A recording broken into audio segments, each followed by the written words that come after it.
अस्सलाम वालेकुम जुहेब साहब, आवाज आ रही है आपको? अस्सलाम वालेकुम एवरीबॉडी। जी, आपकी आवाज क्लियर है? Am I clear and loud to all of you? जी स्टूडेंट्स, कैसे हैं आप सब लोग? ठीक हैं, खैरियत से हैं? उम्मीद है। आपके साथ मैं स्क्रीन शेयर कर लूं, फिर हम क्लास का बाकायदा आगाज करते हैं। अच्छा जी, आप में से शायद कुछ लोगों ने, बल्कि बेशतर लोगों ने लास्ट क्लास हमारी अटेंड की थी, और जिसमें हमने एक डेमो रखा था। इंस्टीट्यूट के बारे में बातें की थी, कोर्स के बारे में बातें की थी, पढ़ाने के लिहाज से बातें की थी, कितनी क्लासेस होंगी, किस दिन होगा, और बड़ा डिटेल में हमने कोर्स की आउटलाइन भी देखी थी। कोर्स के वर्क फ्लो को भी देखा था कि पहले कौन सी चीजें कवर होंगी, फिर कौन सी चीजें कवर होंगी, फिर कौन सी चीजें कवर होंगी। तो वो सब चीजें हमने लास्ट क्लास में देखी थी। ठीक है। तो ज्यादातर स्टूडेंट्स तो हमारे साथ लास्ट क्लास में भी थे, लेकिन कंसिडरिंग द फैक्ट कि कुछ नए स्टूडेंट्स भी इस दफा हैं, और अभी ये सेशन की पहली क्लास है, तो कुछ लोग डेमो ले रहे हैं, तो मैं सिर्फ 2-3 मिनट लूंगा पिछली क्लास को रिकैप करने के लिए। अच्छा, जो लोग फर्स्ट टाइम क्लास ले रहे हैं, उनसे हम अपना डेमो जो वर्जन था, डेमो जो स्लाइड थी जिसमें हमारे इंस्टीट्यूट के बारे में, कोर्स की आउटलाइन के बारे में और दीगर जो चीजें थी, वो सब चीजें हमने डिस्कस की थी, वो आप लोगों से शेयर कर ली जाएंगी, जिसमें सिर्फ एक इंट्रोडक्शन था। नथिंग एल्स, हमने उसमें कोई चीजें पढ़ी नहीं थी, कोई चीजें हमने देखी नहीं थी। राइट। सिर्फ उसमें एक चीज मैं आपको बता दूं या आपसे शेयर कर लूं कि हमने ये कहा था कि हमारा ये जो 4 महीने का कोर्स है, ये लाजमी नहीं है कि 4 महीने हो, ये 4.5 महीने भी बन जाते हैं बाज औकात जो है वो ये 6 महीने भी बन जाते हैं, 5 महीने भी बन जाते हैं। तो इसमें आप बेफिक्र रहें, जब तक आप लोगों का थर्स्ट लेवल खत्म नहीं होगा नॉलेज के हवाले से, आप लोगों की एंग्जाइटी जो है वो टेक्स्ट के हवाले से खत्म नहीं होगी, वो हम कोर्स खत्म नहीं करेंगे। बाकी सीखने का दारोमदार तो आपके ऊपर ही है कि आपने कितनी एफर्ट्स मारनी है, कितना रिसर्च करना है, कितना जो है वो अपडेट रहना है एसआरओ के हिसाब से, सर्कुलर के हिसाब से। तो उस हवाले से भी अगर कोई आपको परेशानी है, कोई किसी किस्म की कंफ्यूजन है, कोई क्यूरी है, तो आप हमसे डिस्कस कर सकते हैं। ठीक है। अच्छा, कोर्स की आउटलाइन थोड़ा सा मैं आपसे शेयर कर लूँ कि हमने कोर्स में ये डिस्कस किया था कि हमारा ये कोर्स 5 पार्ट्स में डिवाइड होता है। पहले पार्ट में हम बेसिक्स ऑफ अकाउंटिंग पढ़ाते हैं, जो एक क्लास के अंदर कवर हो जाता है। फिर दूसरी क्लास के अंदर हम जो है वो इनकम टैक्स शुरू करते हैं, और इनकम टैक्स का ये पार्ट चलता है तकरीबन 1-1.5 महीने। देन फिर हमारे पास चलता है सेल्स टैक्स। सेल्स टैक्स के अंदर भी हम 1-1.5 महीने के अंदर, बल्कि 1-1.5 महीना तो नहीं, आधा एक महीना, मतलब 6-7 क्लासेस के अंदर हम सेल्स टैक्स का आपको इंट्रो देते हैं। देन फिर उसके बाद कॉर्पोरेट की चीजें आ जाती हैं, ट्रेडमार्क की चीजें आ जाती हैं, आईपीओ से रिलेटेड चीजें आ जाती हैं। तो ये एक तरह से पूरा कॉम्बो बना के आपको एक बेसिक लेवल की टैक्सेशन की और कॉर्पोरेट की नॉलेज हम हैंड ओवर करते हैं। अगेन मैं एक बार, मैंने लास्ट क्लास में भी बार बार रिपीट की थी, अभी भी रिपीट कर रहा हूँ कि देखें, हमारा ये कोर्स का मकसद ये नहीं है कि आप ये 4 महीने लेंगे और उसके बाद आप कमिश्नर अपील के सामने आर्गुमेंट करने के लिए तैयार बैठे होंगे। नहीं सर, हमारा ऑब्जेक्टिव ये है कि आपको बेसिक लेवल की डिस्कशन, बेसिक लेवल का नॉलेज आनी चाहिए, ताकि कहीं भी as a corporate consultant, as a tax consultant, as a tax adviser, as a tax accountant, as a manager finance in your relevant field, आप जहां भी बैठे हुए हैं, जो भी डिस्कशन हो रही है जिसमें आप इंगेज हैं, तो आपको ये पता हो कि यार ये क्या डिस्कशन चल रही है और इसके ऊपर मैंने अपना क्या इनपुट है। राइट। तो ये सारी चीजें थी जो हमने लास्ट क्लास में डिस्कशन की थी, और उसमें जो हमारी डिटेल पीपीटी थी वो भी आप लोगों से शेयर कर ली जाएगी, जिसमें सिर्फ हमारे इंस्टीट्यूट वगैरह के बारे में और कोर्स के आउटलाइन के बारे में है कि कोर्स में हम लोग क्या क्या चीजें कवर करें। ठीक है। तो आज हमारे सेशन की पहली क्लास है, और पहली क्लास के अंदर हम बेसिक्स ऑफ अकाउंटिंग पढ़ेंगे। बहुत से जो नए लोग हैं उनके जहनों में ये सवाल आ रहा होगा, पुराने वाले लोगों के जहनों में जो सवाल था उसका जवाब तो मैं दे चुका था, लेकिन दोबारा जवाब दे रहा हूँ कि सर, यहाँ पर बेसिक्स ऑफ अकाउंटिंग पढ़ाने का मकसद ये नहीं है कि आपको कुछ नहीं आता। आप में से ज्यादातर लोगों को अकाउंटिंग की अच्छी खासी ग्रिप होगी, नंबर ऑफ ईयर्स का एक्सपीरियंस होगा, बहुत बचकाना चीजें आपको लगेंगी। लेकिन सर, एक हकीकत है कि हमारे पास जितने पार्टिसिपेंट्स आते हैं, तमाम लोग अकाउंटिंग के बैकग्राउंड से नहीं होते। कुछ लोग जो है वो आपका इंजीनियरिंग के बैकग्राउंड से होते हैं, कुछ लोग ऐसे भी मैंने देखे हैं बी फार्मेसी कर रहे हैं और वो अपना मेडिकल स्टोर चला रहे हैं, अब उनको टैक्स की नॉलेज चाहिए थोड़ी सी, तो वो आते हैं, तो उन्हें हमें अकाउंटिंग सिखानी पड़ती है।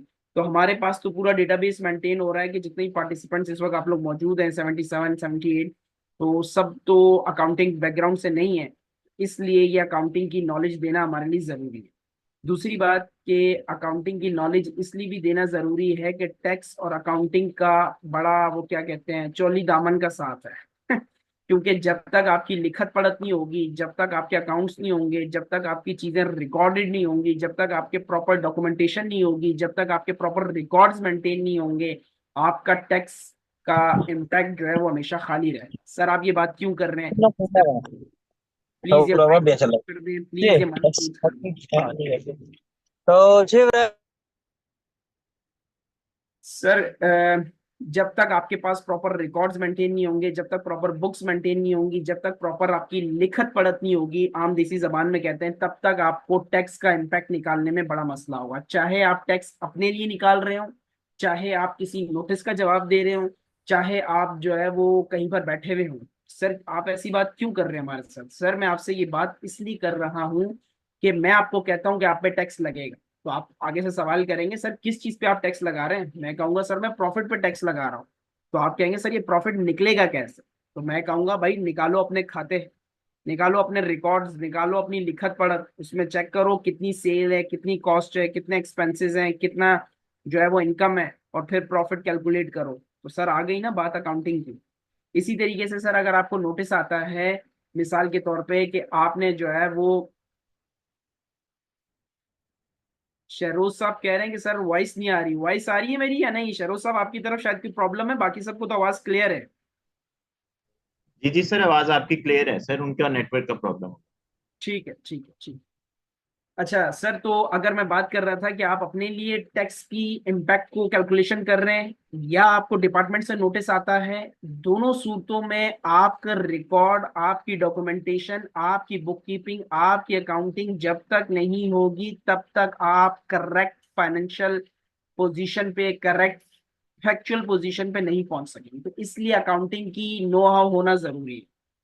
सर आप एक ही स्लाइड पे रख के बैठे हुए हैं और बातें कर रहे हैं। सर मैं इसलिए बातें कर रहा हूँ कि आगे की स्लाइड तो बहुत आसान है कुछ लोगों के लिए और बहुत तेजी से हम गुजार भी लेंगे, लेकिन ये जितनी बातें कर रहा हूँ ये आपका एक, मैं एक तरह से बेसिस बना रहा हूँ। सर ये भी जहन में रखिएगा कि मैं इस क्लास में या हमारे इस टॉपिक के अंदर हम आपको अकाउंट्स बनाना नहीं सिखा रहे। क्यों? क्योंकि सर आप तो आए हैं सर्टिफाइड टैक्स एडवाइजर का कोर्स करने के लिए, आप आए हैं नॉलेज लेने के लिए, आप आए हैं टैक्स पढ़ने के लिए, तो हम आपको अकाउंट्स थोड़ी सिखाएंगे। तो सर अभी आप कह रहे हैं कि अकाउंट्स का और टैक्स का चौली दामन का साथ होता है, और अभी आप कह रहे हैं हम आपको सिखाएंगे नहीं। सर बात दरअसल ये है कि अगर आप कॉरपोरेट कंसल्टेंट हैं, अगर आप टैक्स कंसल्टेंट हैं, अगर आप टैक्स एडवाइजर हैं, अगर आप अपनी कंपनी में अकाउंटेंट हैं, तो सर अकाउंट्स बने हुए आपके पास आ जाते हैं, आपने उसके ऊपर कैलकुलेशन करनी है। कोई ऐसा नहीं होता जो आपको बैठ कर बताए कि यार मेरे अकाउंट्स भी बनाओ और मेरे जो है वो टैक्स भी कैलकुलेट करो।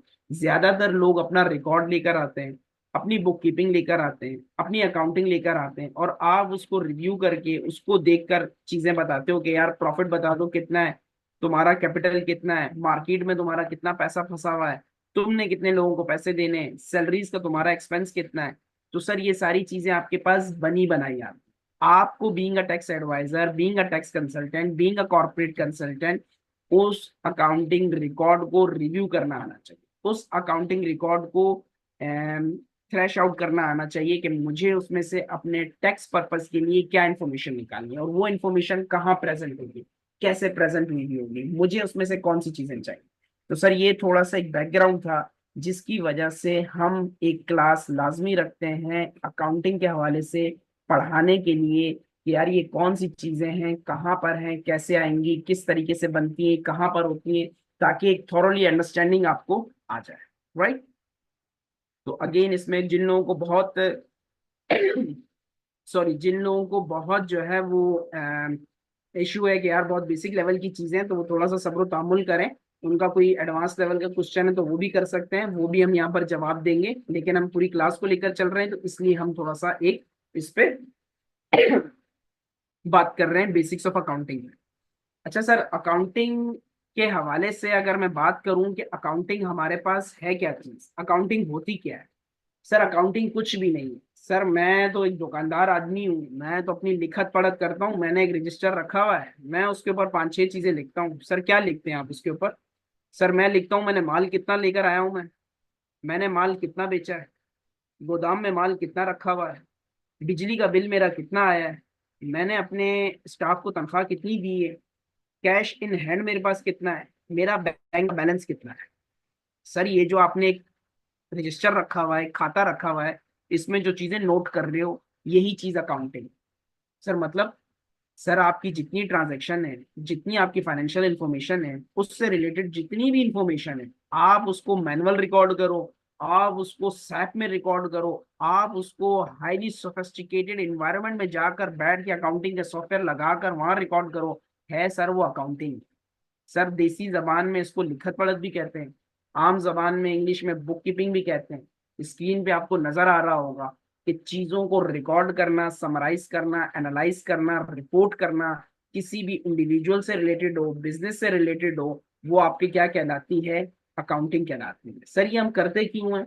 सर मुझे किसी भी टाइम ऑफ पीरियड पे ये पता करना हो मेरा कैश एंड हैंड कितना है, कैश एंड बैंक बैलेंस कितना है, फिक्स एसेट कितने हैं। सर ये क्या चीजें हैं समझ नहीं आ रही। सर ये आगे चलकर देखते हैं। लेकिन सर अकाउंटिंग लिखत पढ़त है कि मेरी लिखत पढ़त क्या है। सर आप हमें क्या यहाँ सर्टिफाइड टैक्स एडवाइजर में। जी जी वारिस साहब, क्लास प्रोग्रेस में है, सबको साउंड आ रही है, आपके एंड पे शायद कोई प्रॉब्लम है।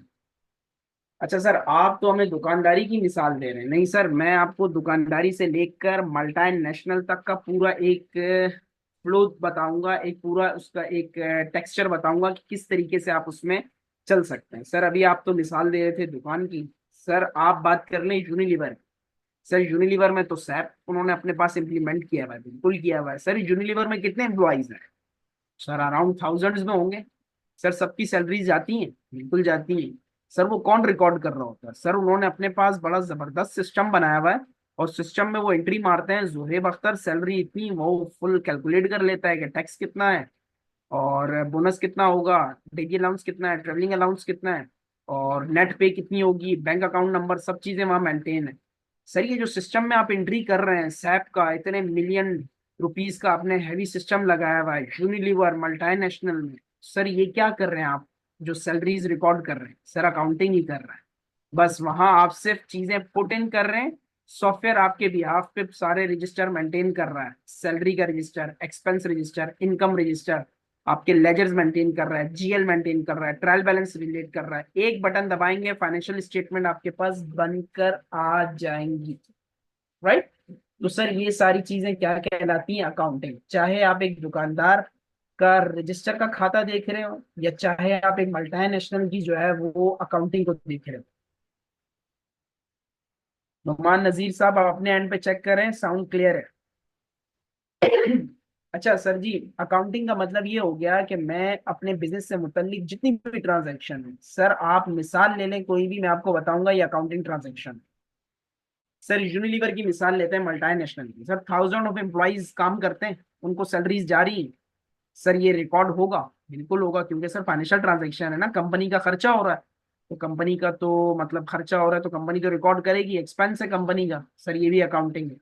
सर कंपनी के गोडाउन में ना माल रखा हुआ है, बिल्कुल सर। कितना माल रखा हुआ है सर, मैं आपको देख के बताता हूँ, एक मिनट मुझे लेजर रन करने दें। सर कर ले रन। सर रन कर लिया, मिलियंस का स्टॉक पड़ा हुआ है। सर ये क्या है? सर अकाउंटिंग है ना। क्यों? सर वहां तो कोई बंदा नहीं बैठा हुआ, सर आपने बंदे की जगह सिस्टम लगाया, वो अकाउंटिंग कर रहा है। तो सर अकाउंटिंग क्या है? आपकी बिजली का बिल भरा जा रहा है ऑफिस का, आपकी स्टाफ को पेमेंट हो रही है सैलरीज की, आपके स्टाफ को जो है वो बोनस पे किया जा रहा है, आपका सेल हो रही है, आपके माल परचेज किया जा रहा है, आपकी डिस्ट्रीब्यूशन की कॉस्ट आ रही है, आपकी एडमिन की कॉस्ट आ रही है, सर जेनिटोरियल एक्सपेंसेस हो रहे हैं, सर एंटरटेनमेंट के एक्सपेंस हो रहे हैं ऑफिस में, सर ऑफिस वालों को एंटरटेनमेंट करवाई जाती है, हर महीने डिनर पे लेके जाया जाता है। सर ये जितनी ट्रांजेक्शन्स हैं बिजनेस से रिलेटेड हैं, ये तमाम की तमाम ट्रांजेक्शन्स को रिकॉर्ड करना, समराइज करना, एनालाइज करना क्या कहलाता है? अकाउंटिंग कहलाता है। सर ये जो आप इतने मजे मजे से और इतना चबा चबा कर आप हमें बता रहे हैं, चबा चबा कर आप हमें बता रहे हैं कि ये चीज होती है, ये चीज होती है, ये अकाउंटिंग कहलाती है। तो सर ये अकाउंटिंग में हम कैसे करें इसको, मतलब किस तरीके से हम देखें कि यार ये चीजें जो है वो अकाउंटिंग में हो रही है? सर क्या कहना चाह रहे हैं आप? सर मैं आपसे ये अर्ज कर रहा हूँ कि अगर मिसाल के तौर पे स्टाफ को मैं सैलरी दे रहा हूँ, तो इसको मैं क्या नाम दूँ? सर मैं अगर मिसाल के तौर पे मैं अगर मिसाल के तौर पे फिक्स एसेट खरीद रहा हूँ, ऑफिस के लिए फर्नीचर खरीद रहा हूँ, तो सर मैं इसको क्या नाम दूंगा? ये ऑफिस के लिए जो फर्नीचर खरीदा है इसको मैं कहाँ रिकॉर्ड करूँ? सर मैंने माल खरीदा हुआ है, माल जिससे खरीदा है उसको पेमेंट करनी है। सर ये जिसको पेमेंट करनी है इस चीज को मैं कहाँ रिकॉर्ड करूँ? सर मेरी सेल हो रही है, इस सेल को मैं कहाँ रिकॉर्ड करूँ? सर मेरे एक्सपेंसेस हो रहे हैं, बिजली का बिल आ रहा है, आईटी का खर्चा है, इंटरनेट वाले को मैंने पेमेंट करनी है, गोडाउन का रेंट पे करना है, ऑफिस जिस बिल्डिंग में लिया है वहां के रेंट का है। सर इसको मैं कहाँ बुक करूँ? सर पहली बात समझ में आ गई कि अकाउंटिंग क्या चीज है? सर वो तो आपने समझा दिया सब चीजें। जी जी मरियम, आता हूँ मैं उस पर भी। सर वो चीजें तो आपने समझा दी, अब ये जो आप जितनी चीजों के नाम ले रहे हैं इनको कहाँ रिकॉर्ड करना है? सर ये 5 तरह के हेड्स होते हैं। मैं जो कुछ भी बोल रहा हूँ, मैं जो कुछ भी कर रहा हूँ, मैं जितनी भी मेरी फाइनेंशियल ट्रांजैक्शन है बिजनेस के अंदर हो रही है, जितनी भी हो रही है, सर उसकी ये 5 शक्ल होगी, उसके अलावा कोई शक्ल नहीं। सर वो 5 शक्लें कौन सी हैं? सर ये स्क्रीन पे देखें आप। सर ये क्या चीज है? सर मेरी जितनी भी चीजें होंगी ना वो सब की सब इन 5 चीजों में क्लासिफाई होंगी, इसके अलावा अकाउंटिंग की कोई चीज हो ही नहीं सकती। सर आप एक काम करें, हमें बता देना कि एसेट्स के अंदर कितनी कैटेगरीज होती हैं, लायबिलिटी के अंदर कितनी कैटेगरीज होती हैं, इक्विटी के अंदर कितनी कैटेगरीज होती हैं, एक्सपेंस के अंदर कितनी कैटेगरीज होती हैं, इनकम में। सर मैं आपको कैटेगरीज बताने से बेहतर ये नहीं है कि ये बता दूं कि ये क्या क्या चीजें हैं, ताकि आपको आसानी से समझ में आ जाए कि यार हाँ ये चीज तो एसेट होती है, सर ने ये फार्मूला बताया था, ये फार्मूला रखो, हाँ यार ये एसेट। सर हर वो आइटम टेंजिबल हो या इनटेंजिबल, इनटेंजिबल का क्या मतलब होता है? सर जो नजर नहीं आता, जिसको आप छू नहीं सकते। सर मिसाल के तौर पर सॉफ्टवेयर। सर अभी आप यूनिलीवर की मिसाल दे रहे थे, आपने कहा कि उन्होंने इतने मिलियंस का खर्चा करके अपने पास सॉफ्टवेयर लगाया हुआ और उसमें ट्रांजेक्शन रिकॉर्ड कर रहे हैं। बिल्कुल कर रहे हैं सर। सर वो सॉफ्टवेयर कहाँ रखा हुआ है? उन्होंने अपने ऑफिस की तीसरी मंजिल पर रखा हुआ है? नहीं सर, सॉफ्टवेयर कहाँ नजर आता है? सॉफ्टवेयर तो उन्होंने कहीं क्लाउड क्लाउड पे रखा हुआ होगा, सर्वर पे रखा हुआ होगा। सर ये इनटेंजिबल इसको क्या, मतलब जो चीज नजर नहीं आ रही। सर यूनिलीवर वालों ने कुछ अपने कॉपीराइट्स भी रजिस्टर करवाए हैं, ट्रेडमार्क भी है सर उनका। वो तो मतलब केस कर देंगे अगर आपने कोई उनका ट्रेडमार्क चोरी किया। सर वो ट्रेडमार्क कहाँ रखा हो? सर वो ट्रेडमार्क नजर थोड़ी आता है, वो तो मतलब एक नॉन टचेबल चीज है ना। तो सर ये जो नॉन टचेबल चीज होती है इसको हम क्या कहते हैं? इंटेंजिबल। और जो नजर आती है, सर नजर आने से मुराद, सर यूनिलीवर ने अपने एम्प्लॉयज को गाड़ियां दी हुई, गाड़ियां नजर आ रही हैं। सर यूनिलीवर ने वैसे तो नहीं किया हुआ, अपना डिस्ट्रीब्यूशन का सेटअप रखा हुआ है, गाड़ियां रखी हुई हैं जो माल जाके मार्केट में सप्लाई करती है। सर ये गाड़ियां क्या है? टेंजिबल है। सर यूनिलीवर के ऑफिस की बिल्डिंग है, नजर आ रही है, सर ये एसेट है, टेंजिबल है। सर यूनिलीवर के ऑफिस में लोग फर्नीचर इस्तेमाल करते हैं, फर्नीचर वगैरह रखा हुआ उन्होंने, सर ये टेंजिबल है। सर टेंजिबल और इनटेंजिबल का फर्क नजर आ गया? सर नजर आ गया। सर एसेट क्या चीज है? सर हर वो चीज जिसका फायदा मुझे 1 साल से ज्यादा मिले, मैं उसको एसेट रिकॉर्ड करूँ। क्या चीज रिकॉर्ड करूंगा? 1 साल से ज्यादा मिले, मैं उसको क्या रिकॉर्ड करूंगा? Asset record. सर मैंने फर्नीचर लिया अपने ऑफिस के लिए और मैंने उसको, जी जी समरा, ये आपको स्लाइड्स वगैरह मिलेंगी सारी बात में। सर मैंने ऑफिस के लिए फर्नीचर लिया। सर फर्नीचर ऐसा तो नहीं कि 6 महीने में जाया हो जाए, नहीं सर फर्नीचर तो चलेगा। और सर फर्नीचर नजर भी आ रहा है, टेंजिबल है, सर ये मेरा एसेट है। क्यों? क्योंकि सर इससे मैं बेनिफिट उठाऊंगा 1 साल से ज्यादा, ये सर मेरा एसेट है। सर मैंने गाड़ियां दी हुई मुलाजमीन को, सर वो तो साला साल चलती हैं, एसेट है। सर मैंने सॉफ्टवेयर लिया हुआ है, यूनिलीवर ने सैप का सॉफ्टवेयर है, बड़ा तगड़ा, मिलियंस रुपीज में, करोड़ों रुपए का सॉफ्टवेयर है, और मिलियंस ऑफ रुपीज की इन्वेस्टमेंट है। इनटेंजिबल है, नजर नहीं आ रहा, लेकिन सर एसेट है। क्यों? क्योंकि सर साला साल चलेगा। जबरदस्त। सर वेबसाइट बनाई हुई है, वेबसाइट नजर नहीं आ रही, इंटेंजिबल है लेकिन साला साल चलेगी, उस वेबसाइट को मैंने रिकॉर्ड किया हुआ। सर बिल्कुल एसेट। हर वो चीज सर जिसका फायदा मुझे 1 साल से ज्यादा मिलेगा, मैं उसको क्या रिकॉर्ड करूंगा? Asset record. डन हो गया? सर उसके बाद एक चीज लिखी हुई है, लाइबिलिटी। लाइबिलिटी क्या है? सर हर वो चीज जो कंपनी ने दूसरों को पे करनी है, हर वो चीज जो कंपनी ने दूसरों को पे करनी है। सर मुझे तो एक ही चीज नजर आ रही है, कंपनी माल खरीदती है, जिनसे माल खरीदती है उनको पेमेंट करनी होती है। सर ये लाइबिलिटी होगी? बिल्कुल। लेकिन सर अभी आप कह रहे थे कि हर वो चीज जो कंपनी दूसरों को पे करती है वो लायबिलिटी है। सर कैसे? सर 30 तारीख पे आप खड़े हुए हैं, कंपनी ने आपको सैलरी देनी है। जाहिर सी बात है, एक कंपनी है, कोई पान का ढाबा तो है नहीं कि कंपनी सैलरी रिकॉर्ड करके बैठ जाए। सर सैलरी की वो एंट्री करेगी अपने पास कि हमने ये सैलरी देनी है, लेकिन अभी नहीं देनी, 5 तारीख को देनी है। सर सैलरी की रिकॉर्डिंग करेंगे तो वो क्या बताएंगे? सैलरी पेबल, यानी कि ये अमाउंट उन्होंने पे करना है। किसको पे करना है? सर मुलाजमीन को पे करना है।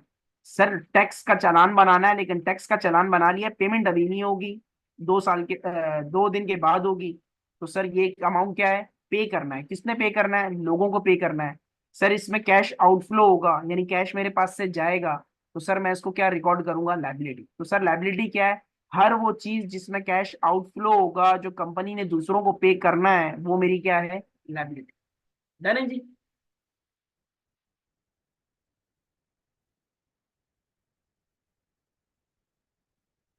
रियलमी साहब आप कह रहे हैं कि how is it possible we say software is intangible. Sir software को आप टच कर सकते हैं? नहीं। आप सिर्फ टाइप कर सकते हैं, एडिट कर सकते हैं, उसके ऊपर काम कर सकते हैं, उसको टच नहीं कर सकते। सर्वर आप सही कह रहे हैं, हार्डवेयर है। क्लाउड आपको नजर आता है सर? क्लाउड कैसे हार्डवेयर हो गया? ठीक हो गया जी।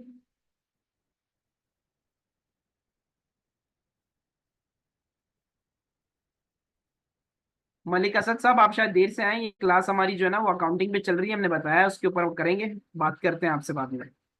ठीक हो गया सर, एसेट और लायबिलिटी हो गए कवर। सर उसके बाद आ जाता है इक्विटी। सर आसान उर्दू अल्फाज में समझाऊं तो ये आपका सरमाया है।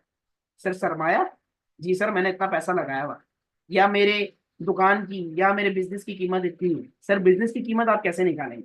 सर मेरा बिजनेस में जो कुछ भी एसेट के तौर पे है, जितने भी मेरे असासे हैं, और उन असासों में से मेरी जो वाजिबुल अदा रकम है, अगर मैं सलीस वो क्या कहते हैं उर्दू में सिखाऊं आपको, कि सर जो वाजिबुल अदा है दूसरों को, जो पेमेंट करनी है मैंने लोगों को हर हाल में, नहीं तो उन्होंने तो मेरा गला पकड़ लेना है। सर उन दोनों को मैं नेट करूंगा तो मैं कहूंगा यार आज मेरे बिजनेस की कीमत ये है। मेरे पास असासे रखे हुए हैं 20 लाख के, लेकिन यार मुझे याद आया 3 लाख का मैंने जो है ना वो बंदे को पेमेंट करनी है, मैंने उससे माल लिया था, उसके माल की पेमेंट अभी रहती है। तो सर मैं कितने अमाउंट का मालिक हूँ? मैं 17 लाख का मालिक हूँ। सर ये 17 लाख क्या है आपका? सर इक्विटी है। सर इसको शेयर कैपिटल भी कह सकते हैं। सर कह सकते हैं एक शेयर कैपिटल इक्विटी का ही पार्ट होता है। इक्विटी में बहुत सारी चीजें आती हैं, रिटेन अर्निंग आती है, शेयर कैपिटल आता है, रिजर्व्स आते हैं, और भी प्रीमियम रिजर्व्स आते हैं, और इसके अलावा दूसरी चीजें भी आती हैं। ठीक है सर। मेंटेनेंस ऑफ कार से ये शबीर साहब, और मशीनरी एक्सपेंस है, डिपेंड करता है। अगर ओवरहॉलिंग है जिसकी वजह से गाड़ी के अंदर वो पार्ट चलेगा ज्यादा अरसे तक, तो आप उसको एसेट के तौर पर रिकॉर्ड करेंगे। अगर मशीनरी में वो मेंटेनेंस करने से मशीनरी की लाइफ बढ़ जाती है, मशीनरी के अंदर वो एसेट ऐसा है कि वो जरूरी है उसको रन करने के लिए, तो फिर आपका वो एसेट के तौर पर रिकॉर्ड होगा, एक्सपेंस के तौर पर रिकॉर्ड नहीं होगा। और लायबिलिटी, अगर आपने फौरन पेमेंट कर दी है तो वो आपकी लायबिलिटी नहीं होगी, बल्कि वो आपकी फौरन के फौरन कैश आउटफुल हो जाए। ठीक हो गया, एक एसेट बढ़ेगा दूसरा एसेट कम हो जाए। डिविडेंड की सूरत में कंपनी कहती है भाई हम अपने तमाम शेयर होल्डर्स को डिविडेंड देंगे, तो सर वो डिविडेंड दे तो देते हैं, लेकिन वो डिविडेंड कब करते हैं? 2 महीने के बाद पेमेंट करते हैं। तो सर ये उनकी लायबिलिटी होती है, वो लायबिलिटी अपने पास बुक करते हैं और डिविडेंड को लायबिलिटी की सूरत में पे करते हैं।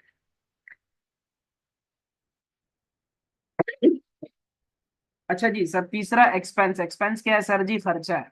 हर वो खर्चा जो 1 साल के अंदर अंदर मेरा हो जाए उसको मैं एक्सपेंस के तौर पे रिकॉर्ड करता हूँ। अच्छा सर, वो जो आप कह रहे थे कि हर वो खर्चा जिसका फायदा मुझे 1 साल से ज्यादा होगा वो मैं एसेट के तौर पर रिकॉर्ड करूंगा, यानी 1 साल से ज्यादा मैं उससे फायदा हासिल कर सकता हूँ।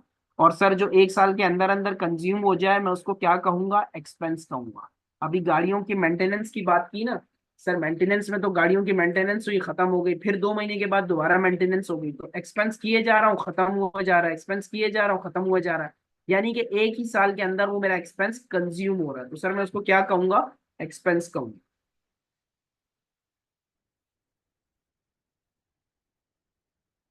गुल समरीन साहिबा, ये आपको क्लासेस बिल्कुल मिलेंगी। फैजान अली साहब, मुझे खुशी हुई आपके सवाल से ये कि बाकी क्लास के पार्टिसिपेंट्स को ये आइडिया हो गया होगा कि क्लास में बहुत बेसिक लेवल के स्टूडेंट्स भी मौजूद हैं, जिसकी वजह से हमने ये बेसिक अकाउंटिंग की क्लास रखी है।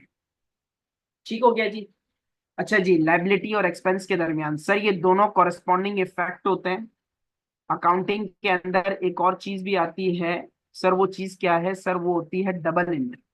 ऐसा नहीं होता कि सर मैं सिंगल एंट्री रिकॉर्ड कर लूं कि पैसे मैंने दे दिए। ओ भाई, किस चक्कर में दिए? सैलरी की चक्कर में दिए, गाड़ियों की मेंटेनेंस के चक्कर में दिए, बिजली का बिल भरा है, इंटरनेट की तार लेकर आए हो, या लैपटॉप खरीदा है, या फर्नीचर खरीदा है, या डिविडेंड की पेमेंट की है, या टैक्स चालान की पेमेंट की है, क्या चीज पेमेंट की है? सर ये आप इतनी सारी बातें बोल रहे हैं, इसका क्या मतलब है? सर आप जब भी रिकॉर्ड करेंगे तो उसका डुअल इफेक्ट होता है, इसको सिंगल एंट्री नहीं कहते, डबल एंट्री का इफेक्ट। यानी आपने एक तरफ भी एक चीज रिकॉर्ड करनी है, दूसरी तरफ भी एक चीज रिकॉर्ड करनी है। सर ये जरा समझाएं, हमें समझ नहीं है आप क्या कहना चाह रहे हैं।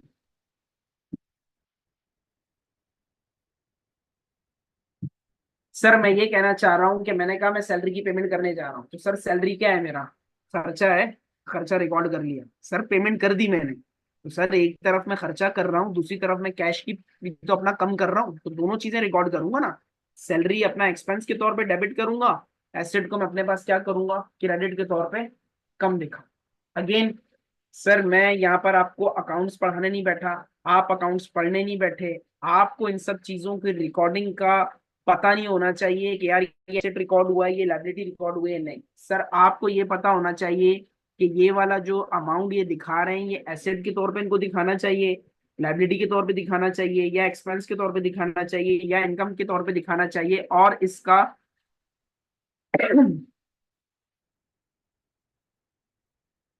और इसको हम जो है वो किस तरीके से एसेट के तौर पे हम रिकॉर्ड करेंगे।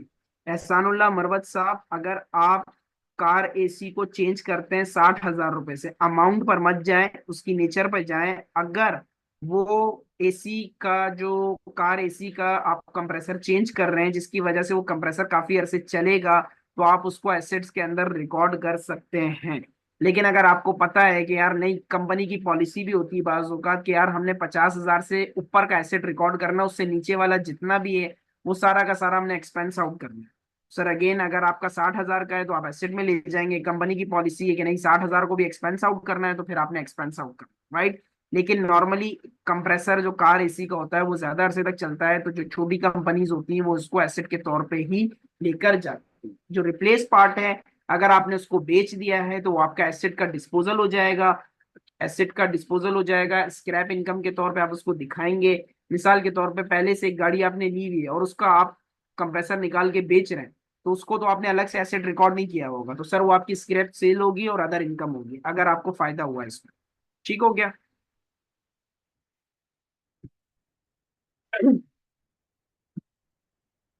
अच्छा सर जी, उसके बाद हम चलते हैं।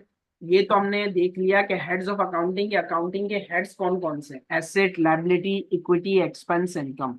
सर ये जो आप क्लास के शुरू में और अभी तक आप जितना हमें ये चीजें बता रहे थे, कि कोई भी चीज है, बिजली का खर्चा है, तनख्वाहों का खर्चा है, इंटरनेट का खर्चा है, फर्नीचर खरीदा है, गाड़ियों का फ्यूल है, गाड़ियों की मेंटेनेंस है, डिस्ट्रीब्यूशन पे जो लोग जा रहे हैं, वैन्स जा रही हैं, उनकी मेंटेनेंस है। अच्छा उसके अलावा बैंक चार्जेस हैं, बैंक के जो है वो एलसी के चार्जेस हैं, डिविडेंड की पेमेंट है। सर ये जितनी भी चीजें, जितनी भी ट्रांजैक्शंस हैं, जितनी भी इसकी किस्में हैं, सर ये 5 हेड्स में क्लासिफाई होंगी। सर कहाँ क्लासिफाई होंगी?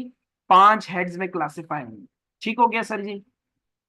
सर 5 हेड्स में क्लासिफाई होंगी, इन 5 हेड्स के अलावा कोई भी हेड नहीं है। सर अगेन मैं अपनी बात को रिपीट कर रहा हूँ, इन हेड्स में आपको जाने की जरूरत नहीं है। अगर आप एक टैक्स कंसल्टेंट हैं, अगर आप एक टैक्स कंसल्टेंट हैं, अगर आप एक टैक्स एडवाइजर हैं, अगर आप एक टैक्स अकाउंटेंट हैं, तो इन चीजों में आपको जाने की जरूरत नहीं है कि मैं इसको कहाँ रिकॉर्ड करूँ कहाँ नहीं। अगेन सर ये चीजें आपके पास बनी हुई आएंगी जब आपको टैक्स का नोटिस आएगा, या जब आप टैक्सेशन पे जाएंगे पर्टिकुलर एस्पेक्ट में, जब क्लाइंट आपसे वो चीजें शेयर करेगा, तो सर फिर आपको पता होना चाहिए कि यार ये चीज क्यों यहाँ रिकॉर्ड हो रही है और ये चीज यहाँ रिकॉर्ड नहीं होनी चाहिए, राइट। सर आप अभी हमें क्लास के शुरू में ये बता रहे थे कि टैक्स एडवाइजर या कॉर्पोरेट एडवाइजर या कॉर्पोरेट कंसल्टेंट के इन चीजों में उसको खज्जल होने की जरूरत नहीं है। उसको तो बस ये देखना चाहिए कि यार मेरे पास क्या चीजें आई हैं और मैंने उनमें क्या क्या चीजें जो है वो निकालनी है, टैक्स के लिए मेरे पास क्या चीजें हैं। तो सर वो जो टैक्स के लिए वो चीजें मांगता है, जिसके लिए मैं अल्फाज इस्तेमाल कर रहा था, खाता, लिखत पढ़त, book keeping, accounts, record keeping, record, documentation, sir उन सब को एक बड़ा खूबसूरत अंग्रेजी में अल्फाज कहते हैं फाइनेंशियल स्टेटमेंट्स। क्या कहते हैं सर? Financial statement. सर आप दुकान वाले वो रजिस्टरों की बात कर रहे हो, वो जो दुकानदार लेके बैठा होता है, सर दुकानदार के लिए वही फाइनेंशियल स्टेटमेंट है। सर आप यूनिलीवर के सैप के सॉफ्टवेयर की बात कर रहे हैं, सर वहां भी सॉफ्टवेयर में 5,000 मुलाजमीन काम कर रहे हैं, तमाम की सैलरीज रिकॉर्ड हो रही हैं, तमाम का फैक्ट्री का बिजली का बिल रिकॉर्ड हो रहा है, ऑफिस का बिजली का बिल रिकॉर्ड हो रहा है, डिस्ट्रीब्यूशन में चलने वाली वैन्स की मेंटेनेंस बुक हो रही है, सिक्योरिटी गार्ड्स की सैलरीज बुक हो रही हैं, सॉफ्टवेयर हाउसेस को पेमेंट जा रही हैं, वेबसाइट डेवलपर्स को पेमेंट जा रही हैं, बैंक चार्जेस डेवलप हो रहे हैं, क्रेडिटर्स को पेमेंट जा रही हैं, टैक्स चालान्स की पेमेंट्स हो रही हैं। सर ये तितर बितर हुई हुई चीजें को समझ ही नहीं आ रहा, प्रॉफिट कितना बनेगा, किस अमाउंट में हम टैक्स देंगे, क्या करेंगे। सर ये तो आपने 5 हेड्स बताए, हमारा तो दिमाग ही खराब हो गया, हम क्या करें। सर दिमाग खराब नहीं हुआ, ये 5 हेड्स जो हैं ये आगे जाकर 5 चीजों में क्लब हो जाते हैं। किन चीजों में क्लब होते हैं? 5 चीजों में। सर उन 5 चीजों को कलेक्टिवली तौर पर, मजमूई तौर पर एक नाम दिया जाता है फाइनेंशियल स्टेटमेंट।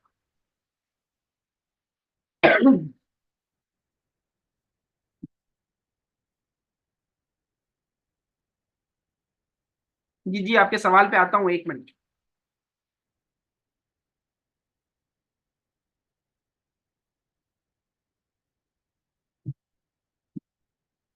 सर ये जो 5 चीजें 5 चीजों में जाकर क्लब होंगी, इन 5 चीजों को हम क्या कहेंगे? सर इन 5 चीजों को हम कहेंगे फाइनेंशियल स्टेटमेंट कलेक्टिवली। सर क्यों? सर वहीं से तो मुझे पता चलेगा कि मेरी सेल कितनी है, मेरी परचेजेस कितनी है, मेरा जो है वो एक्सपेंस कितना है, मेरा प्रॉफिट कितना हुआ है, मेरे पास एसेट्स कितने हैं, मेरे पास लायबिलिटीज कितनी है, मेरे पास सरमाया कितना लगा हुआ है, मैंने डिविडेंड की पेमेंट कितनी करनी है, कैश एंड बैंक का बैलेंस कितना है।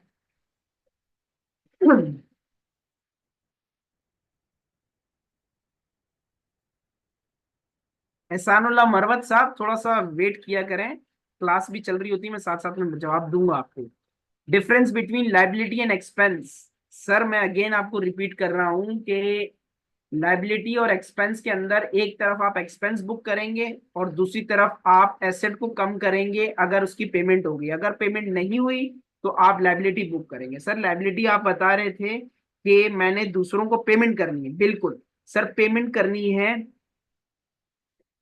पेमेंट करनी है और मैंने पेमेंट के बाद जो है वो उसको कैश कम करना है। लेकिन सर अगर मैं पेमेंट 2 दिन के बाद कर रहा हूँ, कुछ टाइम पीरियड के बाद कर रहा हूँ, तो फिर मैं क्या करूंगा?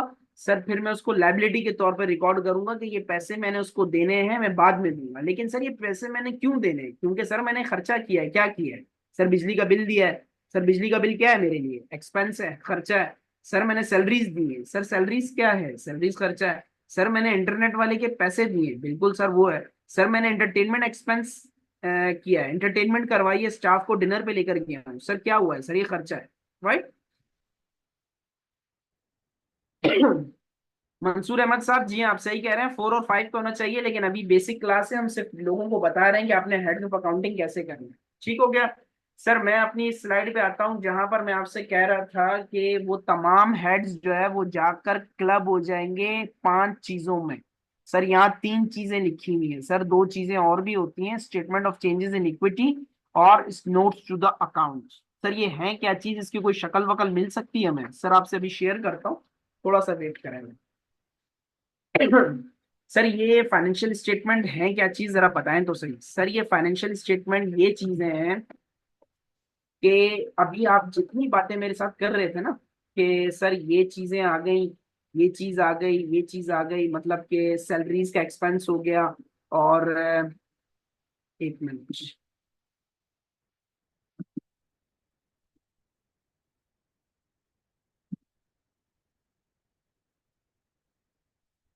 सैलरीज का एक्सपेंस हो गया।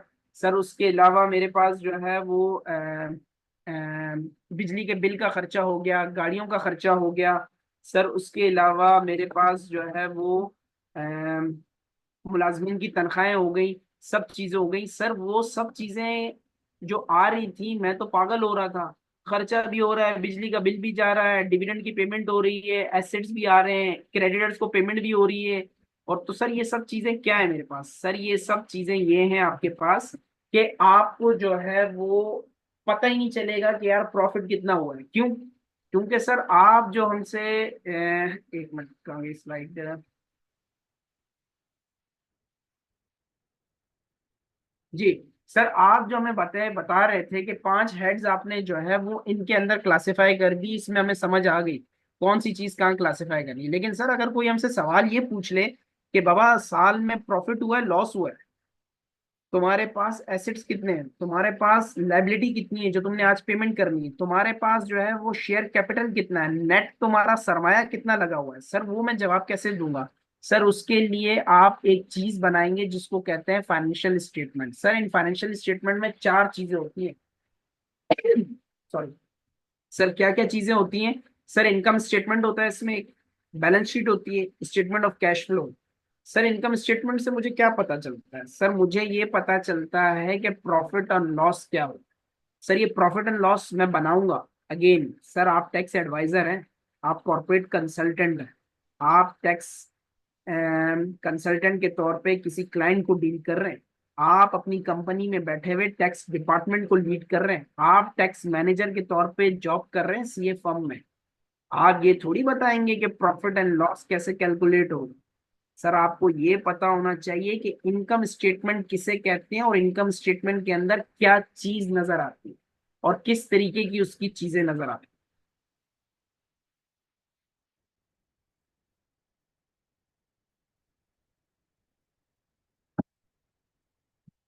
ठीक हो गया? सर इसकी एक शक्ल मैं आपसे शेयर कर रहा हूँ। मैंने एक लिस्टेड कंपनी के जो है वो निकाले हैं अकाउंट्स, जो कि वेबसाइट पे भी रखे हुए होंगे, आप भी इसको देख सकते हैं। सर बहुत हाई लेवल की चीजें हैं, लेकिन सिर्फ मैं आपको शक्ल दिखा रहा हूँ। अगेन सर आप कभी दुकान वाले की बात करते हैं, आप कभी यूनिलीवर की बात करते हैं, हमें समझ में नहीं आ रही सर आप हमारे साथ खेल रहे हैं क्या कर रहे हैं। सर मैं खेल नहीं रहा, मैं आपकी एक बेसिक लेवल की अंडरस्टैंडिंग बना रहा हूँ। सर मतलब सर मैं आपसे ये अर्ज कर रहा हूँ कि आप टैक्स एडवाइजर हैं, आप टैक्स कंसल्टेंट हैं, आप टैक्स मैनेजर के तौर पे जॉब कर रहे हैं, आपके पास क्लाइंट्स आ रहे हैं, आपके पास लोग आ रहे हैं कि यार हमें टैक्स की कैलकुलेशन करके बताओ बाबा हमारे ऊपर टैक्स का इम्पैक्ट कितना है। आप ठग से उसको जवाब देंगे भाईजान लिखत पढ़त है। अगर वो दुकानदार हुआ तो आप कहेंगे भाईजान आपके पास रिकॉर्ड कीपिंग है, आप कहेंगे भाईजान आपने कोई रजिस्टर वगैरह मेंटेन किया हुआ है।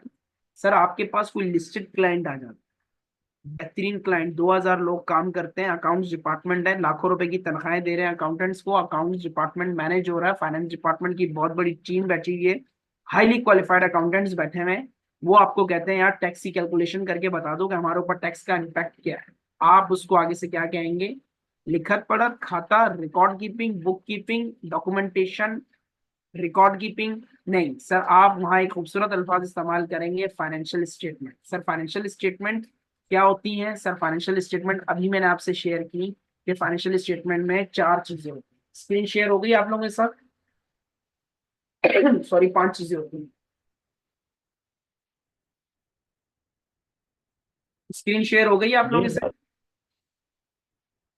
जी सर, जी सर। जी सर, ये एक लिस्टेड क्लाइंट है। गूगल पे जाकर आप लोग सर्च करेंगे, बेतहाशा कंपनियां लाहौर स्टॉक एक्सचेंज में, कराची स्टॉक एक्सचेंज में आपको मिलेंगी। राइट? आपको स्टॉक एक्सचेंज के ऊपर बेतहाशा लिस्टेड क्लाइंट्स मिलेंगे, बेतहाशा उनके अकाउंट्स होंगे। आपकी काम की चीजें अभी देखेंगे, डॉक्यूमेंट आपको स्क्रीन पर नजर आ रहा होगा, ये 110 पेज का डॉक्यूमेंट है। कितने पेज का डॉक्यूमेंट है सर जी? 110 पेज। मेरे काम की चीजें कहाँ है सर? पेज नंबर 60 से लेके 70 तक स्क्रीन पे नजर आ रहा है, मैं इसकी बात कर रहा हूँ। सर मैं इसकी बात कर रहा हूँ 60 से 70 तक का पेज। और सर टोटल डॉक्यूमेंट के पेजेस कितने हैं? 110। सर मुझे काम की चीज क्या है मेरे लिए? सर काम की चीज मेरे लिए ये है, काम की चीज मेरे लिए ये है, काम की चीज मेरे लिए ये है, काम की चीज मेरे लिए ये है, काम की चीज मेरे लिए ये है, काम की चीज मेरे लिए ये, राइट सर। ये वही चीजें जो आप बता रहे हैं सर, ये वही चीजें जो अभी आपको मैं क्लास के शुरू से बता रहा था। क्या बता रहा था? सैलरीज की पेमेंट कर रहे थे मुलाजमीन को, फिक्स एसेट की पेमेंट कर रहे थे, कुर्सियां फर्नीचर खरीद रहे थे, गाड़ियों की मेंटेनेंस हो रही थी, डिस्ट्रीब्यूशन पे गाड़ियां चल रही थी उनकी मेंटेनेंस हो रही थी, सिक्योरिटी गार्ड खड़ा हुआ है उसको पेमेंट हो रही थी, बिजली के बिल की पेमेंट हो रही है, माल खरीद रहे हो, माल बेच रहे हो। वो तमाम चीजें सर क्लब होके यहाँ आकर इकट्ठी हो जाती है।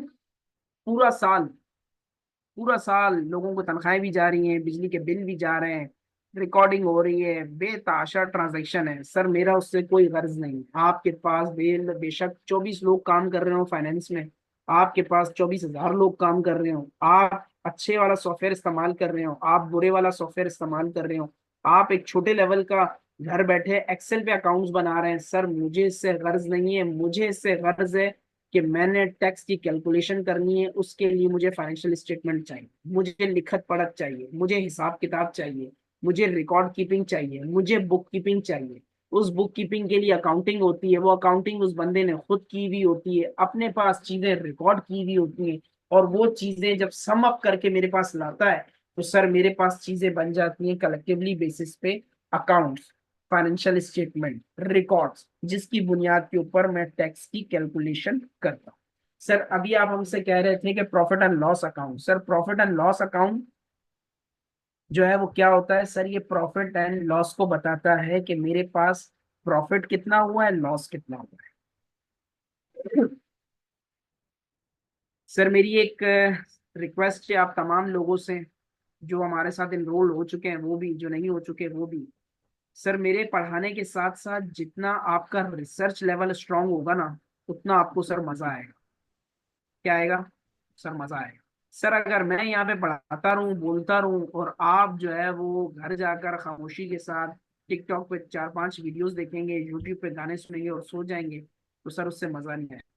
सर आपको अपने तौर पर भी मेहनत करनी है। सर कैसे मेहनत करें, आप क्या कहना चाह रहे हैं? सर मैंने आज आपको बताया प्रॉफिट एंड लॉस अकाउंट क्या होता है, मैंने आपको ये बताया, ये इन्फॉर्मेशन किसी से ढकी छुपी नहीं है, पूरा पाकिस्तान देख रहा है। स्टॉक एक्सचेंज की वेबसाइट पे जाएं, वहां से लिस्टेड क्लाइंट उठा लें, उसकी पूरी बुक उठा लें, जिसको एनुअल रिपोर्ट कहते हैं। आपको स्क्रीन पे नजर भी आ रहा होगा कि ये एनुअल रिपोर्ट, ये लिखा हुआ है कि कौन सी कंपनी है, मैरिट पैकेजिंग है, उसकी एनुअल रिपोर्ट 2023 है। सर ये एनुअल रिपोर्ट किसी भी कंपनी की उठा लें और उसको रिव्यू कर लें, आपको समझ आ जाएगी कि यार क्या क्या चीजें इसमें होती हैं, किस तरह से होती है। फिर आपका रिसर्च लेवल, फिर आपका जो है वो काम करने का अंदाज है, फिर आप उसमें देखें आपको चेंज मिले। अच्छा सर जी, मैं बात कर रहा था statement of profit and loss account की। कितने अमाउंट लिखा हुआ है सर रेवेन्यू का? ये वाला है सर, रेवेन्यू का ये अमाउंट। सर ये रेवेन्यू का जो सेल्स है सर, ये सेल्स जो है वो आपका, क्या एक ही दिन में ये सारी सेल हुई होगी? नहीं सर। तो सर ये कब हुई? सर ये लिखा हुआ है ना सामने, फॉर द ईयर एंडेड जून 2023। अच्छा, इसका मतलब सर ये पूरे साल का रेवेन्यू? बिल्कुल सर, पूरे साल का रेवेन्यू। तो सर ये फिगर आई कैसे? सर अगेन, सिस्टम में बंदे बैठे हुए हैं, इनवॉइसेस धड़ाधड़ निकल रही हैं, लोग रिकॉर्डिंग कर रहे हैं, इनपुट कर रहे हैं, साल के आखिर में मेरे पास उठ के ये फिगर आ गई, मुझे ये पता चल गया मैंने माल कितना बेचा है, 6 अरब का मैंने माल बेचा है, और ये मैंने रेवेन्यू अपने पास रिकॉर्ड कर, राइट।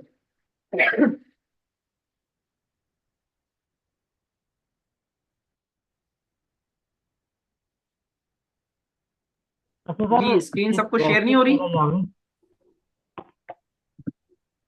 यहाँ पे इसके सॉरी।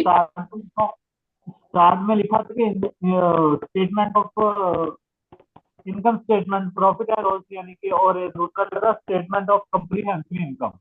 ये दोनों एक ही चीज नहीं है? बस आपकी डिस्टॉर्शन बहुत है इसमें, आप चैट बॉक्स में लिख दो तो मुझे समझ आ जाए आप क्या पूछ रहे हो।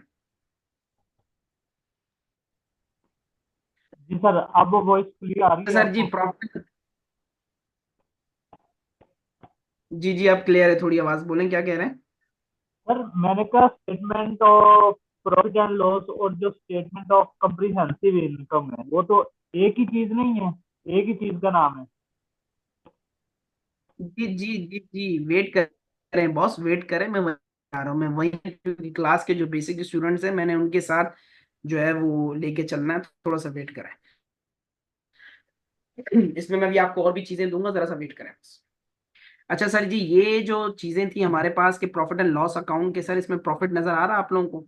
सर कैसे प्रॉफिट नजर आ रहा है? सर प्रॉफिट नजर इस तरीके से आ रहा है कि ये आपने पूरे साल में इतना रेवेन्यू कर लिया कि भाई 6 अरब का आपने रेवेन्यू कर लिया सर मैंने।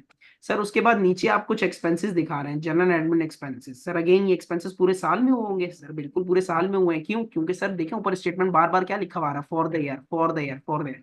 सर ये भी तो हो सकता है वो 9 महीने की स्टेटमेंट बना कर ले आए, क्योंकि उसने 9 महीने पहले कारोबार शुरू किया था। बिल्कुल सर, वो यहाँ पर लिखेगा for the 9 months ending on June 30, 2023। ठीक है, 2023। सर करने के बाद यहाँ पता चला जवान 6 करोड़ 55 लाख का नुकसान करके बैठा हुआ है। उसके बाद टैक्सेशन भी आ गया, डन हो गया। सर ये क्या चीजें हैं? सर ये आपके पास लॉस अकाउंट, चीजें रिकॉर्ड हो रही हैं मेरी बला से, मुझे कुछ नहीं पता, मैं टैक्स एडवाइजर हूँ, मुझे टैक्स की कैलकुलेशन करनी है। मैं उसको बोलूंगा भाई जान अपने फाइनेंशियल स्टेटमेंट ले आओ। सर ये जो टैक्सेशन आपको नजर आ रहा है यहाँ पर, ये भी इन्होंने पहले किसी से वर्किंग करा ली होगी तब यहाँ पर आए हैं, वरना ये अगर मेरे पास आते तो ये यहाँ तक आते और मैं इनको लॉस बिफोर टैक्स के बाद ये टैक्स की कैलकुलेशन पूरी करके मैं इनको बताता कि भाईजान आपका 71 मिलियन, 7 करोड़ 10 लाख का जो है वो आपका टैक्स बनता है। राइट, तो मैं उसको कहता कि भाईजान अपने फाइनेंशियल स्टेटमेंट ले आओ। तो सर फाइनेंशियल स्टेटमेंट में स्टेटमेंट ऑफ प्रॉफिट और लॉस जो है वहां से मुझे पता चलता है कि ये कंपनी फायदे में है या नुकसान में है। राइट, अच्छा जी। जही नवाज साहब थोड़ा सा वेट करें, बहुत से लोग हैं बीच में, को थर्स्ट लेवल होता है, हमें पता है ये चीजें चलती रहती है, इससे कोई इशू नहीं है, थोड़ा बहुत। यार ये कौन है यार? प्लीज अपने माइक सब म्यूट करें यार।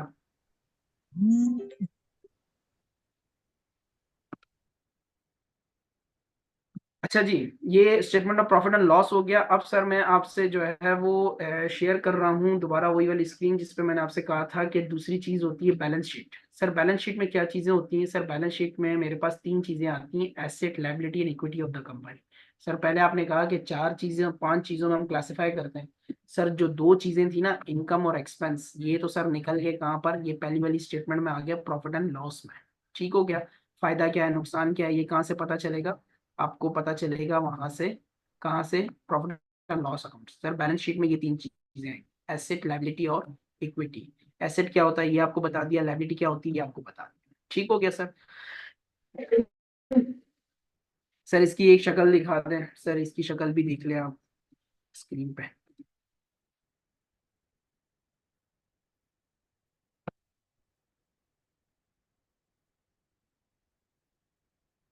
सर ये देखें, statement of financial position. Sir balance sheet पहले इसका पुराना नाम था, पुराने लोग आज भी इसको बैलेंस शीट कहते हैं, मैं खुद भी पुराने दौर का हूँ, तो सर मैं इसको बैलेंस शीट कहता हूँ, लेकिन आज के दौर में इसको स्टेटमेंट ऑफ फाइनेंशियल पोजीशन कहते हैं। आप में से बहुत से लोग होंगे जिनको आईएफआरएस की नॉलेज होगी, आईएएस की नॉलेज होगी, और उन्हें पता होगा कि आईएएस और आईएफआरएस के तहत अब वो जो बैलेंस शीट और आपका प्रॉफिट एंड लॉस अकाउंट था उसको अब चेंज कर दिया गया है। जो अभी एक साहब ने पूछा भी कि statement of profit and loss और स्टेटमेंट ऑफ कॉम्प्रिहेंसिव इनकम और वो सब चीजें आती हैं, लेकिन अगेन मैं सिर्फ बेसिक स्टूडेंट्स की बेसिक के लिए एक बता रहा हूँ कि बैलेंस शीट में क्या चीजें होती हैं, प्रॉफिट एंड लॉस अकाउंट में क्या चीज होती है। तो सर ये स्टेटमेंट ऑफ फाइनेंशियल पोजीशन अभी है जो आपके क्वेश्चन सामने मैंने नजर आ रहा है। ये किया था कि उधर जो फ्रंट पेज है उसके 2 नाम शो हो रहे थे, इस वजह से मैंने ये क्वेश्चन किया था। ठीक है ठीक है ठीक है।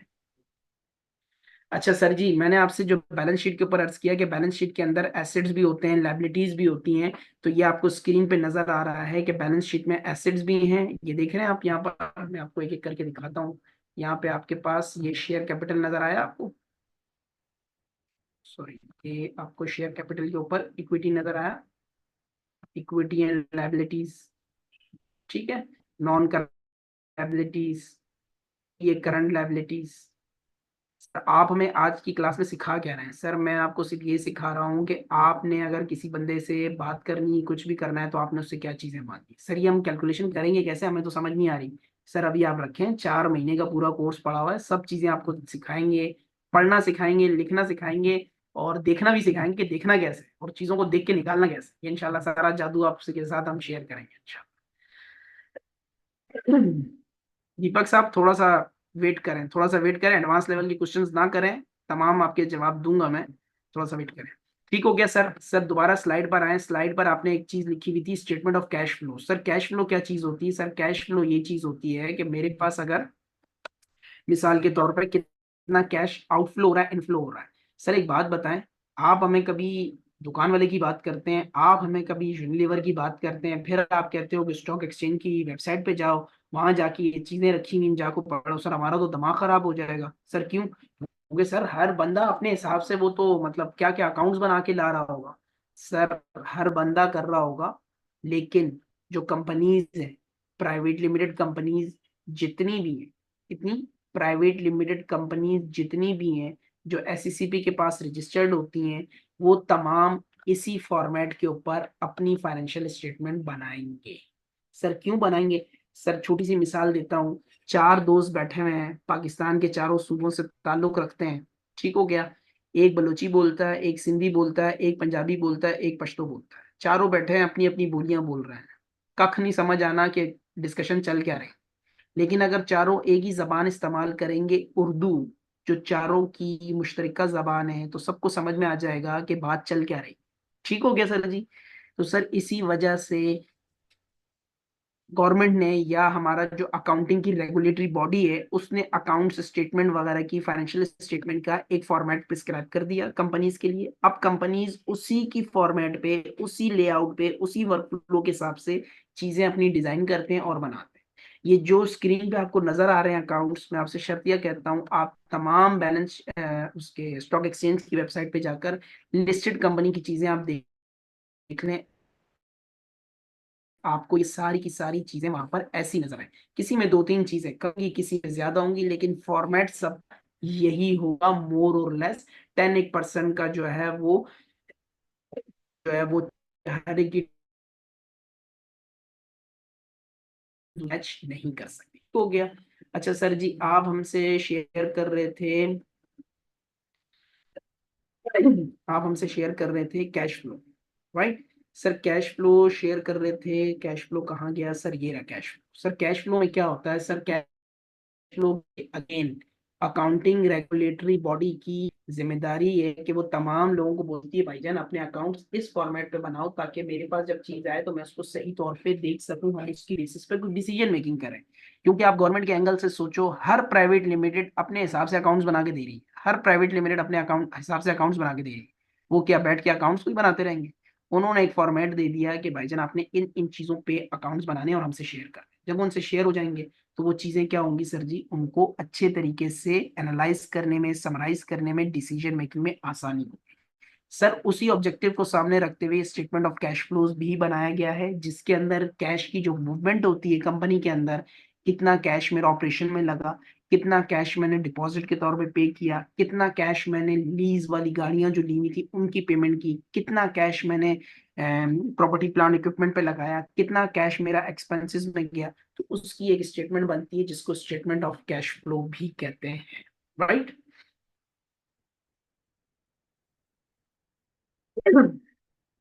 अच्छा सर जी, उसके बाद एक और चीज आप में से शायद कुछ लोगों ने यहाँ गौर की होगी कि सर आप हमें बता रहे हैं कि यहाँ पर ये चीज आई है, ये चीज आई है।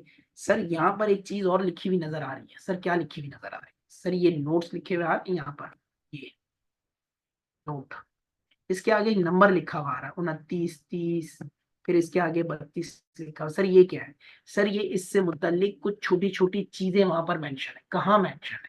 सर एक चीज होती है नोट्स टू द अकाउंट्स। क्या कहते हैं? Notes to the accounts. क्योंकि सर अब मैं अगर रेवेन्यू को statement of profit and loss account के ऊपर ही मैं सारी चीजें यहाँ मेंशन करने लग जाऊं कि यार एडमिन एक्सपेंसेस मेरे कौन कौन से थे, 109 मिलियन के अंदर सैलरी का खर्चा था, बिजली का खर्चा था, गाड़ियों का खर्चा था, ऑफिस सप्लाईज का खर्चा था, एंटरटेनमेंट का खर्चा था। तो सर ये मेरी स्टेटमेंट ही 20 पेज पे बन जाएगी। तो सर मैंने आपकी आसानी के लिए, आपकी आंखों को ठंडक पहुंचाने के लिए एक पेज पे ये बनाया, उसके आगे मैंने रेफरेंस दे दिया। क्या दे दिया सर? रेफरेंस दे दिया। और सर वो रेफरेंस के आगे जाकर मैंने डिटेल दी। सर थोड़ी शक्ल दिखाएं इसकी, क्या है ये। सर ये देखें, अगेन सर मैं बहुत बेसिक लेवल पे चल रहा हूँ क्योंकि आप लोगों को बोरियत ना हो, सिर्फ आप लोगों को पता हो कि यार कहाँ चीजें दी हुई होती हैं, कैसे दी हुई होती, कहाँ चीजें हैं। बस आपको रीड करना है। अगेन ये अकाउंट्स आपने बनाने नहीं है, अगेन आपको अकाउंटिंग का कोर्स करने नहीं आया है, अगेन हमने आपको कोई अकाउंट्स बनाना नहीं सिखाने, हमने आपको सिर्फ ये बताना है कि टैक्स के लिए आपने चीजें कहाँ से निकालनी है, राइट।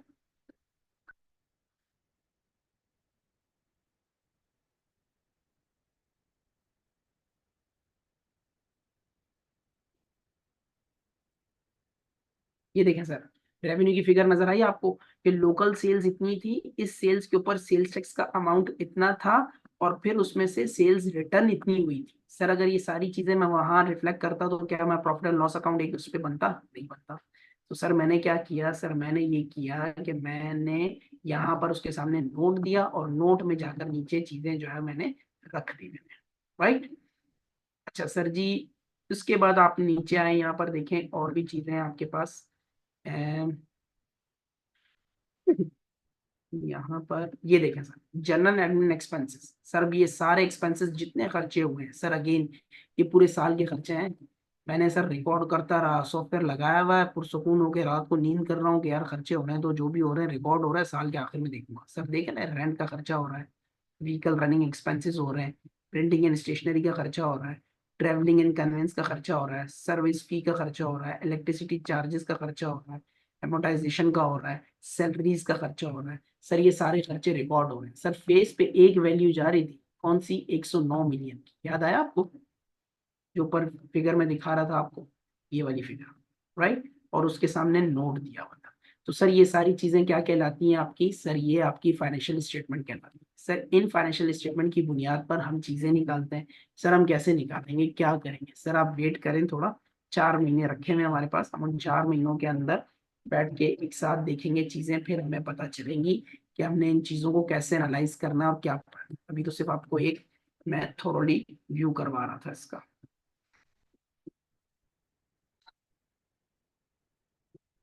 जी।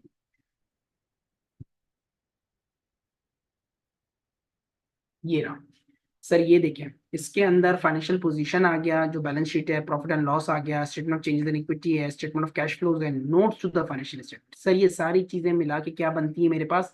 फाइनेंशियल स्टेटमेंट बनती है। डन हो गया सर जी। अच्छा सर जी, अब मैं आपसे वही स्लाइड शेयर कर लेता हूँ, उसके बाद बस 5-10 मिनट का काम है, उसके बाद फिर इंशाल्लाह आपकी क्लास एंड करते हैं। सर एक होता है कैश अकाउंटिंग, एक होता है अक्रूवल अकाउंटिंग। सर ये जो दुकानदार होते हैं ना, जो छोटे लेवल के लोग होते हैं, ये कहते हैं हम उसी वक्त खर्चा बुक करेंगे जब खर्चा होगा। सर मतलब यार मैंने एक खर्चा कर दिया है ना, तो मैं उसकी पेमेंट उसी वक्त रिकॉर्ड करूंगा। सर आप वो दुकानदार की बात कर रहे हैं ना जो रजिस्टर लेकर बैठा हुआ है? बिल्कुल। सर आप उसके पास जाते हैं, उसको कहते हैं बिजली का बिल भरो, सर वो बिजली का बिल जब भर लेगा तब वो रिकॉर्ड करेगा। जी मेरी आवाज आ रही है, क्लियर है सबको? हेलो? हेलो? जी सर, क्लियर है जी आवाज। सर, जी सर क्लियर है क्लियर है आपकी सर। आवाज। ओके ओके, किसी ने हु हाई नहीं की, मैंने कहा शायद आप लोग सो गए या मैं किसी और को पढ़ा रहा हूँ। अच्छा जी, तो सर मैं बात कर रहा था कैश अकाउंटिंग और अक्रूवल अकाउंटिंग की। सर आप बेसिक अकाउंटिंग हमें पढ़ा रहे हैं और ये बात क्यों कर रहे हैं? सर ये इस क्लास को नोट करें और इस स्लाइड को नोट रखिएगा। मैं इंशाल्लाह जब आगे चल के इनकम फ्रॉम बिजनेस हम कैलकुलेट करेंगे तो वहां जाकर फिर मैं आपको बताऊंगा कि इसका इफेक्ट क्यों लिया था हमने या क्यों मैंने आपके ऊपर इस पे डिस्कशन की थी। सर अब मसला ये है कि आप बात कर रहे थे दुकानदार की। सर दुकानदार उसी पर खर्चा रिकॉर्ड करता है जब वो खर्चा हो जाता है, सर वो पेमेंट करता है। सर वो मालिक मकान को किराए की जब पेमेंट करता है तो तब वो अपने पास खर्चा रिकॉर्ड करता है कि भाईजान मैंने 25,000 का किराया दे दिया। बिजली का बिल 18,000 पे भरता है तो कहता है मैंने 18,000 का बिजली का बिल रिकॉर्ड कर। सर कंपनीज जो हैं वो ये काम नहीं करती। सर कंपनीज क्या करती हैं? सर कंपनीज अपने पास खर्चा बुक कर लेती है जब उनको पता होता है कि ये खर्चा हो गया। कैसे? सर यूनिलीवर के पास बिजली का बिल नहीं आया तो क्या सर यूनिलीवर अपने पास बिजली का खर्चा बुक नहीं करेगी? सर करेगी। क्यों? क्योंकि सर बिजली का खर्चा उनका हो चुका है, उन्होंने पेमेंट करनी है। तो सर जब वो खर्चा अपने पास रिकॉर्ड कर लें, बेशक उसकी पेमेंट हुई या ना हुई, तो सर ये चीज कहलाती है अक्रूवल अकाउंटिंग। लेकिन सर मैं पेमेंट जब करूं तब मैं खर्चा रिकॉर्ड करूं तो उसको मैं क्या कहूंगा? Cash accounting. स्क्रीन पे देखें मैंने क्या लिखा है, आप इनकम और एक्सपेंस उसी वक्त रिकॉर्ड करें जब आपको कैश पे हो गया हो या रिसीव हो गया हो। आप इनकम और एक्सपेंस उस वक्त रिकॉर्ड करें जब वो हो गए हों, इररिस्पेक्टिव कि आपको कैश पे हुआ है या रिसीव हुआ है। ये फर्क है कैश अकाउंटिंग में और अप्रूवल अकाउंटिंग में, राइट। अच्छा सर जी, एक छोटी सी और चीज आपसे डिस्कस करता हूँ। सर छोटी सी चीज ये है कि अभी मैंने आपको एक शक्ल दिखाई, एक नमूना दिखाया, एक परफॉर्मा दिखाया कि प्रॉफिट एंड लॉस अकाउंट होता कैसा है, वो मैंने आपको दिखाया आपसे। सर वो जो प्रॉफिट एंड लॉस अकाउंट के अंदर जो हमारी एग्जांपल में अभी आपने हमसे शेयर किया, आपने बताया स्टॉक एक्सचेंज की वेबसाइट पे जाओ, वहाँ लिस्टेड कंपनियों के अकाउंट्स पड़े हुए हैं, हर कंपनी अपना एक प्रॉफिट निकाल लेती है। बिल्कुल सर निकालती है। सर उसको क्या कहते हैं? Accounting profit. क्या कहते हैं सर? Accounting profit. सर वो प्रॉफिट किसने निकाला? कंपनी ने। कंपनी ने कैसे निकाला है सर? सर कंपनी के पास सॉफ्टवेयर लगा हुआ है ना, कंपनी अपने पास तमाम चीजें रिकॉर्ड कर ली। सर मुमकिन तो है कंपनी 50 अपने खर्चे और बुक कर ले और अपने प्रॉफिट को कम शो कर दे? मुमकिन नहीं है सर। एफबीआर वालों से कौन हाथ मिलाएगा सर? एफबीआर वालों को भी तो हमने बेवकूफ बनाना है, उनकी आंखों में धूल नहीं झोंकनी है हमने। सर मैं अपना अकाउंटिंग प्रॉफिट ही क्यों ना कम दिखा दूं, मैं अपना अकाउंटिंग प्रॉफिट ही क्यों ना कम दिखा दूं, ताकि कम अमाउंट पर टैक्स लगे और मेरी बचत हो जाए। उन्होंने कौन सा आगे चेक करना, उन्होंने क्या आगे देखना है कि जोएब साहब ने वाउचर सही बनाया नहीं बनाया। जोएब साहब के पास 100 लोग काम कर रहे हैं, 1000 लोग काम कर रहे हैं। जोएब साहब का बिजली का बिल 18,000 आ रहा है या 1,80,000 आ रहा है। जोएब साहब के पास गाड़ियां जो है वो 10 है या 20 है। जोएब साहब के पास गाड़ी की मेंटेनेंस का खर्चा जो है वो 4 लाख हो रहा है या 40 लाख हो रहा है। सर मेरे हाथ में है, मैं उस प्रॉफिट को ऊपर कर दूं नीचे कर दूं, तो सर वो क्या कहलाता है? Accounting profit. सर ये क्या होता है? सर जो कंपनी के रिकॉर्ड्स की बुनियाद पे बनता है उसको अकाउंटिंग प्रॉफिट कहते हैं। लेकिन मैंने जो रिकॉर्डेड लेक्चर है, वैसे मैंने जो आपसे कहा कि लोग अकाउंटिंग प्रॉफिट की मिसाल ये भी देते हैं कि जो कंपनी हेरा फेरी करके अपने प्रॉफिट को अंडर एस्टिमेट करती है या ओवर एस्टिमेट करती है, तो सर वो क्या कहलाता है? Accounting profit. लेकिन सर नॉर्मल रियल सेंस में कंपनी के रिकॉर्ड्स के मुताबिक जो प्रॉफिट होगा वो क्या कहलाया जाएगा? सर वो अकाउंटिंग प्रॉफिट। सर एफबीआर वाले पूरे पाकिस्तान का ख्याल करते हैं, हमारा इज्जत माब एक इदारा है और हम अपने इदारों की बड़ी कदर करते हैं, बड़ी इज्जत करते हैं और बड़ा एहतराम करते हैं, हम उनको सलूट पेश करते हैं। तो सर वो हमसे भी 2 हाथ आगे हैं। एफबीआर की बात कर रहा हूँ, एफबीआर जो है वो हमसे भी 2 हाथ आगे है। और एफबीआर ने भी अपना एक कानून वाजे किया हुआ है, अपना एक दायराकार वाजे किया हुआ है, अपना एक इख्तियार बताया हुआ है। वो अपनी एक बाउंड्री, वो दायराकार, वो इख्तियार, सर उसको कहते हैं इनकम टैक्स ऑर्डिनेंस। फिर उसके अंदर रूल्स आ जाते हैं, शेड्यूल्स आ जाते हैं, उससे रिलेटेड एसआरओज आ जाते हैं, उससे रिलेटेड सर्कुलर्स आ जाते हैं, अमेंडमेंट्स आ जाती हैं, नोटिफिकेशंस आ जाते हैं, प्रेस रिलीजेस आ जाती हैं, बहुत सारी चीजें आती हैं। सर ये जो आप जितनी चीजों के नाम ले रहे हैं इसका क्या मतलब है? सर आप जो कुछ भी रिकॉर्ड कर रहे हैं और जिसकी बुनियाद के ऊपर अपना अकाउंटिंग प्रॉफिट रिकॉर्ड कर रहे हैं, टैक्स वाले उनमें से कुछ चीजों के ऊपर इख्तिलाफ रखते हैं आपसे और आपको कहते हैं कि भाईजान आप जो कुछ कह रहे हो सही कह रहे हो, हम आपको मान रहे हैं, सच्चा मान रहे हैं, लेकिन यहाँ हमारी चलेगी, हमारे अलावा किसी की नहीं चलेगी और कोशिश भी नहीं करना अपनी चलाने की। मैं जो कह रहा हूँ मतलब जो हम जो कह रहे हैं, एफबीआर वाले जो कह रहे हैं वो सही कह रहे हैं। सर वो क्यों कह रहे हैं? क्योंकि सर उन्होंने एक कानून की बात कर रहे हैं, वो एक टैक्स लॉ की बात कर रहे हैं, वो रेगुलेशन की बात कर रहे हैं, वो ऑर्डिनेंस की बात कर रहे हैं। तो सर उस ऑर्डिनेंस के मुताबिक वो आपसे आपके अकाउंटिंग रिकॉर्ड के कुछ चीजों पे इख्तिलाफ रखते हैं और कुछ चीजों को वो नहीं मानते। तो सर 100% मेक श्योर है कि आपका अकाउंटिंग प्रॉफिट आ रहा होगा 1 करोड़, ठीक है? टैक्स वाला कहेगा नहीं ये 1.5 करोड़ है। क्यों? क्योंकि ये जो 1 करोड़ के अंदर तुमने खर्चे छुपाए हुए हैं, मैं इन खर्चों में से कुछ खर्चों को नहीं मानता। क्यों नहीं मानता? कानून के मुताबिक नहीं मानता। कानून क्या कहता है, कानून में क्या लिखा हुआ है, कानून में क्या चीजें होंगी, सर वो सब चीजें हम आगे चलकर क्लासेस में देखेंगे। वो जो डिफरेंस आएगा जिसकी बुनियाद पे टैक्स वाला, एफबीआर वाला हमारी बात को नहीं मानेगा, सर वो चीजें जो उसके बाद वो प्रॉफिट कैलकुलेट करेंगे वो क्या कहलाया जाएगा? टैक्सेबल प्रॉफिट कहलाया जाएगा। तो अकाउंटिंग प्रॉफिट क्या होगा सर? जो कंपनी के फाइनेंशियल रिकॉर्ड के मुताबिक होगा। टैक्सेबल प्रॉफिट जो एफबीआर वालों के कानून के मुताबिक जो प्रॉफिट निकलेगा सर उसको क्या कहेंगे? टैक्सेबल प्रॉफिट कहेंगे। 1 मिनट दीजिएगा, 1 मिनट, ठीक।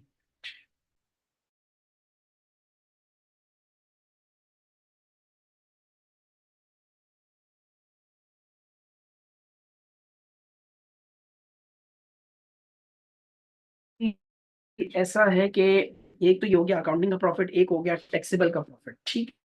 अब ये जो आपका अकाउंटिंग का है, इसमें तो आपने कंपनी के रिकॉर्ड्स के मुताबिक बना लिया, एक टैक्स वालों के मुताबिक है, एफबीआर वालों की रूल्स एंड रेगुलेशन के मुताबिक, ठीक हो गया। सर ये वो टर्मिनोलॉजीज हैं, अल्लाह आपको हयाती दे, सारी जिंदगी आपका इन चीजों से सामना रहेगा।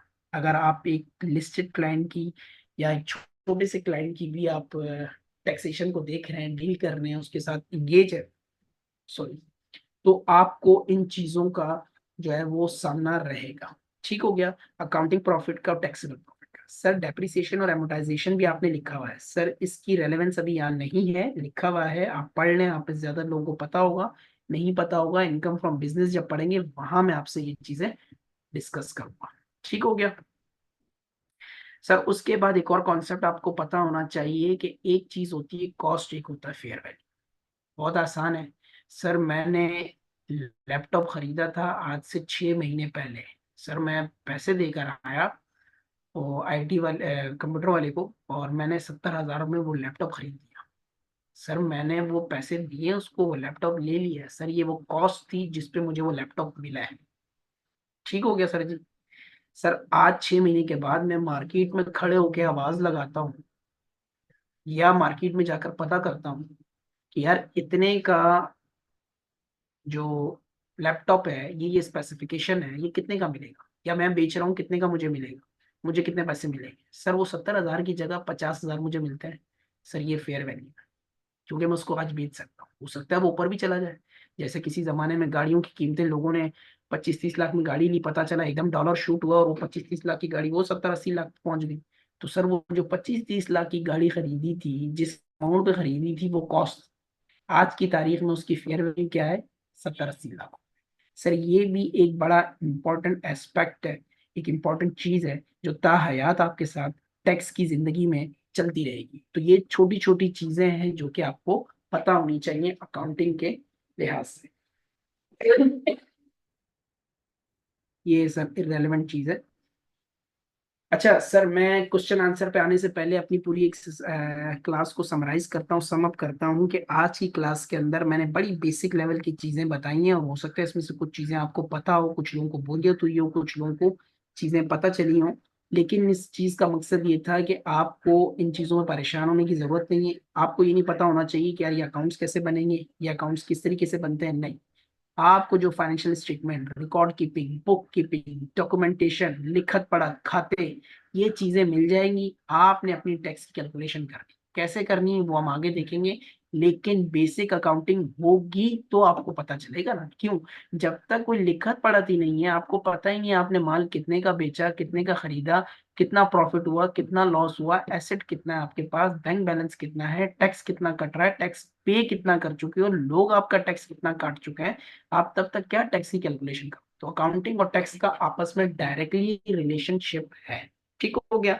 लेकिन आप being a tax adviser, tax consultant, आपको अकाउंट्स बनाने नहीं है, क्लाइंट से लेने हैं और उसको रिव्यू करके उसमें से रेलेवेंट इंफॉर्मेशन निकालनी है, और फिर क्लाइंट को टैक्स की कंप्यूटेशन देनी है, कैलकुलेशन देनी है, या उसके ऊपर क्वेश्चनिंग करनी है। डन हो गया। नाउ जी ओवर टू यू पीपल। आप लोगों को आज का लेक्चर समझ में आया या नहीं आया, या आपको मजीद इसमें कुछ चीजें पूछनी है या कोई क्वेश्चंस हैं, तो ये आपके ऊपर है, आप पूछें वन बाय वन करके। थोड़ा सब्र तामुल के साथ सबका जवाब दूंगा, सब्र तामुल के साथ वन बाय वन करके पूछें। जी over to you people. Sir slide number 6 repeat कर दें। सर स्लाइड नंबर 6 में ये है अतीक अहमद साहब, आप फाइनेंशियल स्टेटमेंट को पढ़ लीजिए। एक मिनट, सॉरी, मैं बीच में अतीक साहब का जवाब देने लग गया। 3 स्टेटमेंट है sir, notes to the accounts हैं, कैश फ्लो है, statement of changes in equity है, वो आपके अभी काम की नहीं है। आपसे ये 3 चीजें जो मैंने आपको बताई हैं, ये चीजें आप कर रहे हैं, इसको आप यहीं से आप इसको समझ आएंगे। अच्छा सर, स्लाइड नंबर 6 में मैं आपसे ये कह रहा हूँ कि मैं अगर अपना खर्चा उस वक्त बुक करूँ जब मैं उसकी पेमेंट कर रहा हूँ, खर्चा पहले हुआ है, मिसाल के तौर पे बिजली का बिल तो मेरा महीने का आ गया ना, पेमेंट मैंने नहीं की। पेमेंट कब करनी सर? अगले महीने की 10 तारीख तक करनी। सर खर्चा तो हो गया ना, बिजली मैंने इस्तेमाल कर ली, बिजली का बिल भी आ गया, लेकिन मैंने उसकी पेमेंट नहीं की, तो सर ये क्या कहलाएगा? ये कैश अकाउंट है। सर मेरे पास बिजली का बिल आ गया, पेमेंट मैंने नहीं की, लेकिन सर मैंने अपनी बुक्स अपडेट रखनी है, मैंने अपनी बुक्स को मेंटेन करना है। मैं पहले से रिकॉर्ड करके बैठ जाता हूँ ताकि मुझे पता चले यार मैंने कितने पैसे देने हैं, किसको देने हैं, क्या करने हैं। तो मैं क्या करूंगा, उस खर्चा जो हो गया उसको बुक कर लूंगा कि खर्चा हो गया है, पेमेंट उसकी लाइबिलिटी के तौर पे बुक कर लूंगा, पेमेंट नहीं सॉरी लाइबिलिटी बुक कर लूंगा। और 10 तारीख को जब पेमेंट करूंगा तो लाइबिलिटी को रिवर्स करके मैं कैश या बैंक को क्रेडिट कर दूंगा। डन है? Thank you sir. अस्सलाम सर, मैं बात कर रहा हूँ। मैं थोड़ा सर लाउडली ये बोलें प्लीज। टेंजिबल और इनटेंजिबल जो सर हैं एसेट्स, ये काइंड सॉरी आपकी डिफाइन आवाज नहीं आ रही बॉस। सर। हेलो।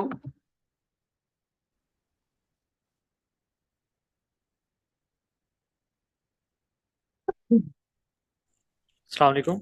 वालेकुम सलाम।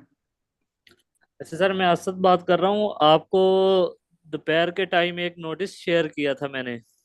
जी जी बॉस, उस वक्त मैं ऑफिस में था और जी मेरी सर, मैं समझ गया था, मैं भी उस टाइम ऑफिस में ही बैठा था, तो मुझे इशू आया था, तो फिर मैंने आपसे शेयर किया था। हमारी सुबह 10 बजे शुरू होती है, मतलब रात के 10 बजे हमारी सुबह शुरू होती है टैक्स कंसल्टेंट्स की। तो ये रात तक मैं आपको इंशाल्लाह 2-2:30 बजे तक इंशाल्लाह जवाब दे दूंगा इसमें। चले ठीक है सर, मैं इसका वेट करूंगा, क्योंकि मुझे ये नोटिस पहली एक थोड़ा सा दफा। व्हाट्सएप पे दोबारा रिमाइंडर भेज देना, व्हाट्सएप मेरा भरा हुआ होता है ताकि मुझे वो थोड़ा ऊपर आ जाए तो मैं उसको देख के जवाब दे दूंगा। जी अस्सलाम ठीक है, मैं वालेकुम। उसको रिमाइंडर कर दूंगा। ठीक है। अस्सलाम वालेकुम। वालेकुम अस्सलाम। जैब साहब, एक क्वेश्चन पूछना था कि सलाम अकाउंटिंग और अकाउंटेंसी में क्या फर्क है? अकाउंटिंग और अकाउंटेंसी में? जी सर जी जी। अकाउंटिंग जो है वो आप जो बैठ के सब चीजें कर रहे हैं, कौन सी चीजें, सैलरी का खर्चा बुक कर रहे हैं, बिजली का खर्चा बुक कर रहे हैं, ये रिकॉर्ड कीपिंग में कह लें, बुक कीपिंग कह लें, इसको कहते हैं अकाउंटिंग। अकाउंटेंसी सर ये क्वालिफिकेशन के हिसाब से टर्मिनोलॉजी यूज की जाती है, इसका बुक कीपिंग अकाउंटिंग से रिलेटेड नहीं है। ये अगर कोई चार्टर्ड अकाउंटेंसी, फाइनेंशियल अकाउंटेंसी, ये उस तरह से चीजें, वर्ब और नाउन का जो डिफरेंस है आप उस तरह से कह सकते हैं, वो चीज है। अकाउंटिंग जो है वो आपकी बुक कीपिंग, रिकॉर्ड कीपिंग कहलाती है। अकाउंटिंग का एक तरह से नाउन कह ले, वो अकाउंटेंसी कहलाती थैंक यू। अस्सलाम वालेकुम सर। एक एक कंपनी है, सपोज वो लॉस में है ऑलरेडी, ठीक है है। ना। अब इनकम और स्टेटमेंट में हम उसको दिखाते हैं कि भाई इसके वो जो है जी जी। इनकम ये है, ये मीन्स उसकी लॉस में है, माइनस में है। तो जी उसके बाद भी हम उसकी टैक्सेशन, क्या वो लायबल है पे करने के लिए? क्योंकि जब उसको नुकसान हो रहा है कंपनी को तो।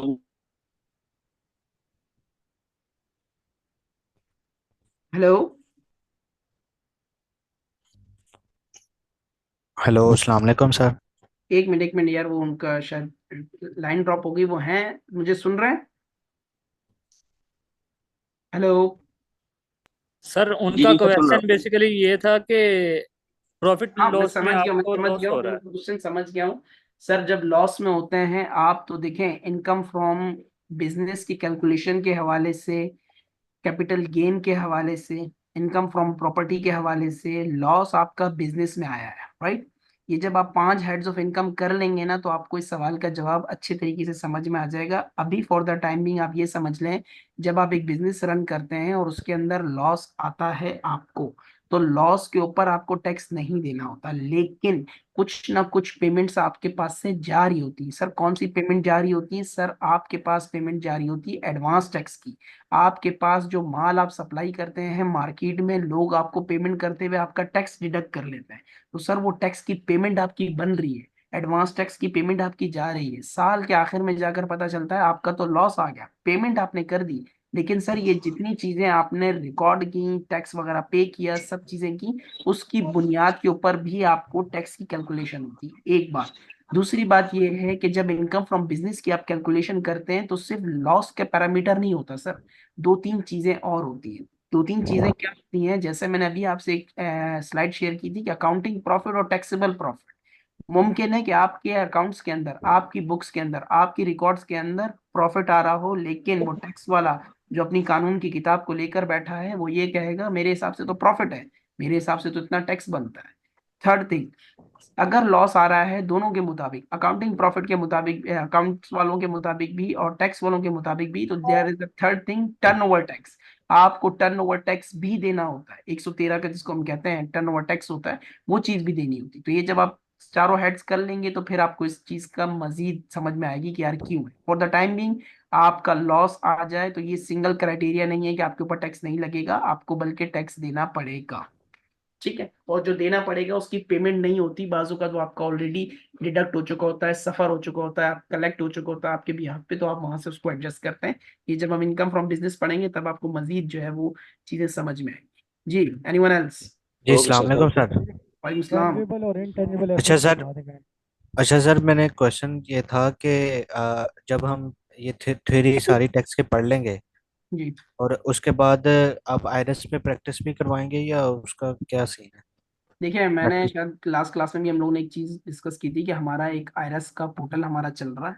अल्हम्दुलिल्लाह, we are so proud, we are so proud of this feather in our cap के हम पाकिस्तान में वो इंस्टीट्यूट हैं कि हम अपने स्टूडेंट्स को बाकायदा एक आयरस का वर्जन देते हैं जिसमें वो बैठकर प्रैक्टिस करते हैं। उनको जो है वो एक तरह से डमी वर्जन कह लें आयरस का, जिसमें वो जो कुछ भी पढ़ते हैं वो चीज़ें वहाँ जाकर सीखते हैं। अपार्ट फ्रॉम दैट, अगर आप टैक्स, मुझे नहीं पता आपका बैकग्राउंड क्या है, लेकिन अगर आप टैक्स कंसल्टेंट हैं या अगर आप कहीं पे जॉब कर रहे हैं तो उबैदुल्ला, एक मिनट में आपके जब सवाल पे आता हूँ। आप अगर कहीं टैक्स के तौर पे जॉब कर रहे हैं, कुछ भी कर रहे हैं, तो आप आगे चलेंगे मेरे साथ तो मैं आपसे कुछ क्वेश्चंस भी शेयर करूंगा प्रैक्टिकल।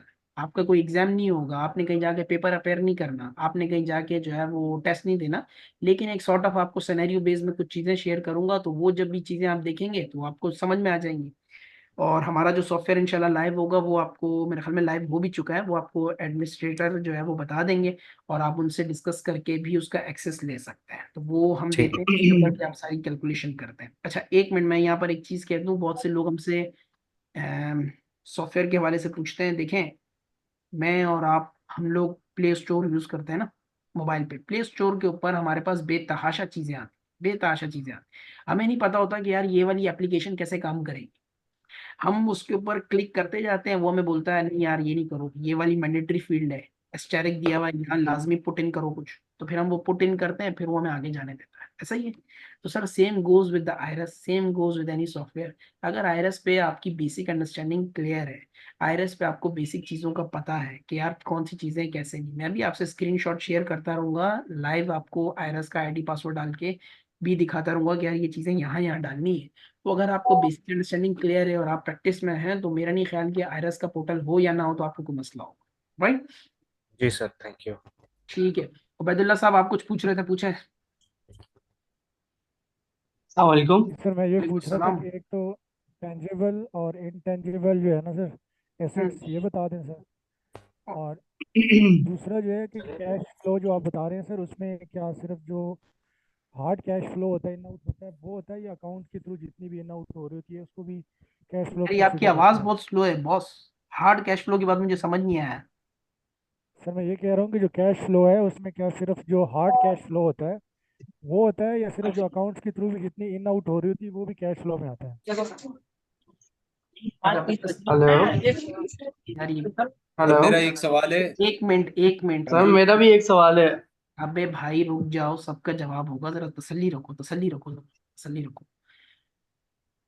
उबैदुल्ला, पहला आपका सवाल था टेंजिबल और इनटेंजिबल में फर्क क्या है, राइट? टेंजिबल जो चीज नजर आ रही है, लैपटॉप मुझे सामने रखा हुआ नजर आ रहा है, ये मेरा टेंजिबल है, मैं इसको टच कर सकता हूँ। कंप्यूटर की तार मुझे नजर आ रही है, मैं इसको टच कर सकता हूँ, ये मेरे पास गाड़ी मुझे कंपनी ने दी हुई है, मैं टच कर सकता हूँ, टेंजिबल है। जो चीज मुझे नजर नहीं आ रही, क्या चीज नजर नहीं आ रही? सॉफ्टवेयर। पता है हार्डवेयर के तौर पे है, क्लाउड पे रखा हुआ है, सर्वर पे रखा हुआ है, टच तो नहीं कर सकता ना, इनटेंजिबल है, अनटचेबल है, नॉट सीबल है, ठीक है, नजर नहीं आ रही, ठीक है, ठीक, ठीक है। तो ये चीज क्या कहलाती है? ये इंटेंजिबल कहलाती है। डन हो गया। दूसरा सवाल आपका कि sir cash flow, sir cash flow के अंदर आपके पास ये चीजें होती हैं कि आपका कैश फ्लो मेंटेन कैसे हुआ। हार्ड कैश फ्लो, अकाउंट्स वाला, हार्ड वाला, इसका कोई कॉन्सेप्ट नहीं है। सर मैं वो क्या कहते हैं उसको, थूक लगा लगा के गिनती कर रहा हूँ, 10 थप्पियां पड़ी हुई हैं मेरे पास 1000 के नोट की, साल के आखिर में मैं देखता हूँ 3 थप्पियां रह गई, यही चीज मेरी कैश फ्लो स्टेटमेंट में आएगी। डन हो गया। डिट्टो कॉपी मैच होगा। आप में से जिन लोगों ने सीए आर्टिकल्स की होगी, आर्टिकलशिप में वक्त गुजारा होगा, उन्होंने देखा होगा स्टॉक काउंट पे जाते हैं लड़के, ईयर एंड पे, हाफ ईयर एंड पे, वहां जाकर बकायदा स्टॉक काउंट करते हैं, वहां जाकर बकायदा कैश काउंट करते हैं, बैंक वालों से कंफर्मेशन मंगवाई जाती है, बैंक स्टेटमेंट मंगवाया जाता है, बैंक बैलेंस देखा जाता है। तो सर वो हार्ड कॉपी कैश का हो, हार्ड फॉर्म कैश हो या अकाउंट्स वाला हो, ये दोनों चीजें एक ही हैं, उसी की बेसिस पे स्टेटमेंट ऑफ कैश फ्लो बनता है। डन हो गया जी। अब कोई सवाल कोई दूसरा साथी पूछ रहा था, पूछो। हेलो सर, आसिम अजीज। जी जी आसिफ साहब। जी सर, मुझे सिर्फ एक तो ये है कि आई अप्रिशिएट कि जो है ना आप बेसिक अकाउंटिंग जो है उसको लेके चल रहे हैं साथ। और यहाँ पे कुछ कैंडिडेट्स हैं जो कि डेफिनेटली उनका बैकग्राउंड अकाउंटिंग से है, तो वो मेरा ये कहना है कि बस कि अच्छा है कि आप बिल्कुल बेसिक से लेके चल रहे हैं, क्योंकि इससे हर कैंडिडेट को, हर स्टूडेंट को जो है ना समझने का मौका मिल रहा है। और आगे भी जो है मैं यही चीज़ एक्सपेक्ट करूंगा कि जो है आप इसी तरीके से, जिस तरीके आप समझा रहे हैं, इसी को कंटिन्यू करें sir. Thank you so much sir, बस यही कहना था। बहुत बहुत शुक्रिया, बहुत बहुत शुक्रिया। इंशाल्लाह इंशाल्लाह अल्लाह की ज़ात पूरी उम्मीद है कि आप बहुत इंजॉय करोगे लेक्चर्स को भी और मेरे वे ऑफ टीचिंग को भी इंशाल्लाह। बट सर मेरा जस्ट एक सवाल है।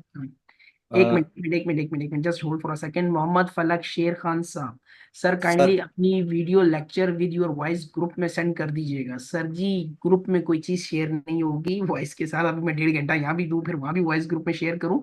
हमारे ये रिकॉर्डेड लेक्चर्स होते हैं, आपके पोर्टल पे अवेलेबल होंगे, आप वहाँ जाकर उसको व्यू कर सकते हैं, देख सकते हैं, सुन सकते हैं बार बार, तो आपको वहां से वो चीजें मिलेंगी। ठीक है। नाउ ओवर टू, कौन सा आप बात कर रहे थे? सर मेरा एक सवाल है, कॉस्ट वर्सेस फेयर एहसान उल्लाह वैल्यू। मरबत बात कर रहे हैं? जी जी सर। जी जी जी।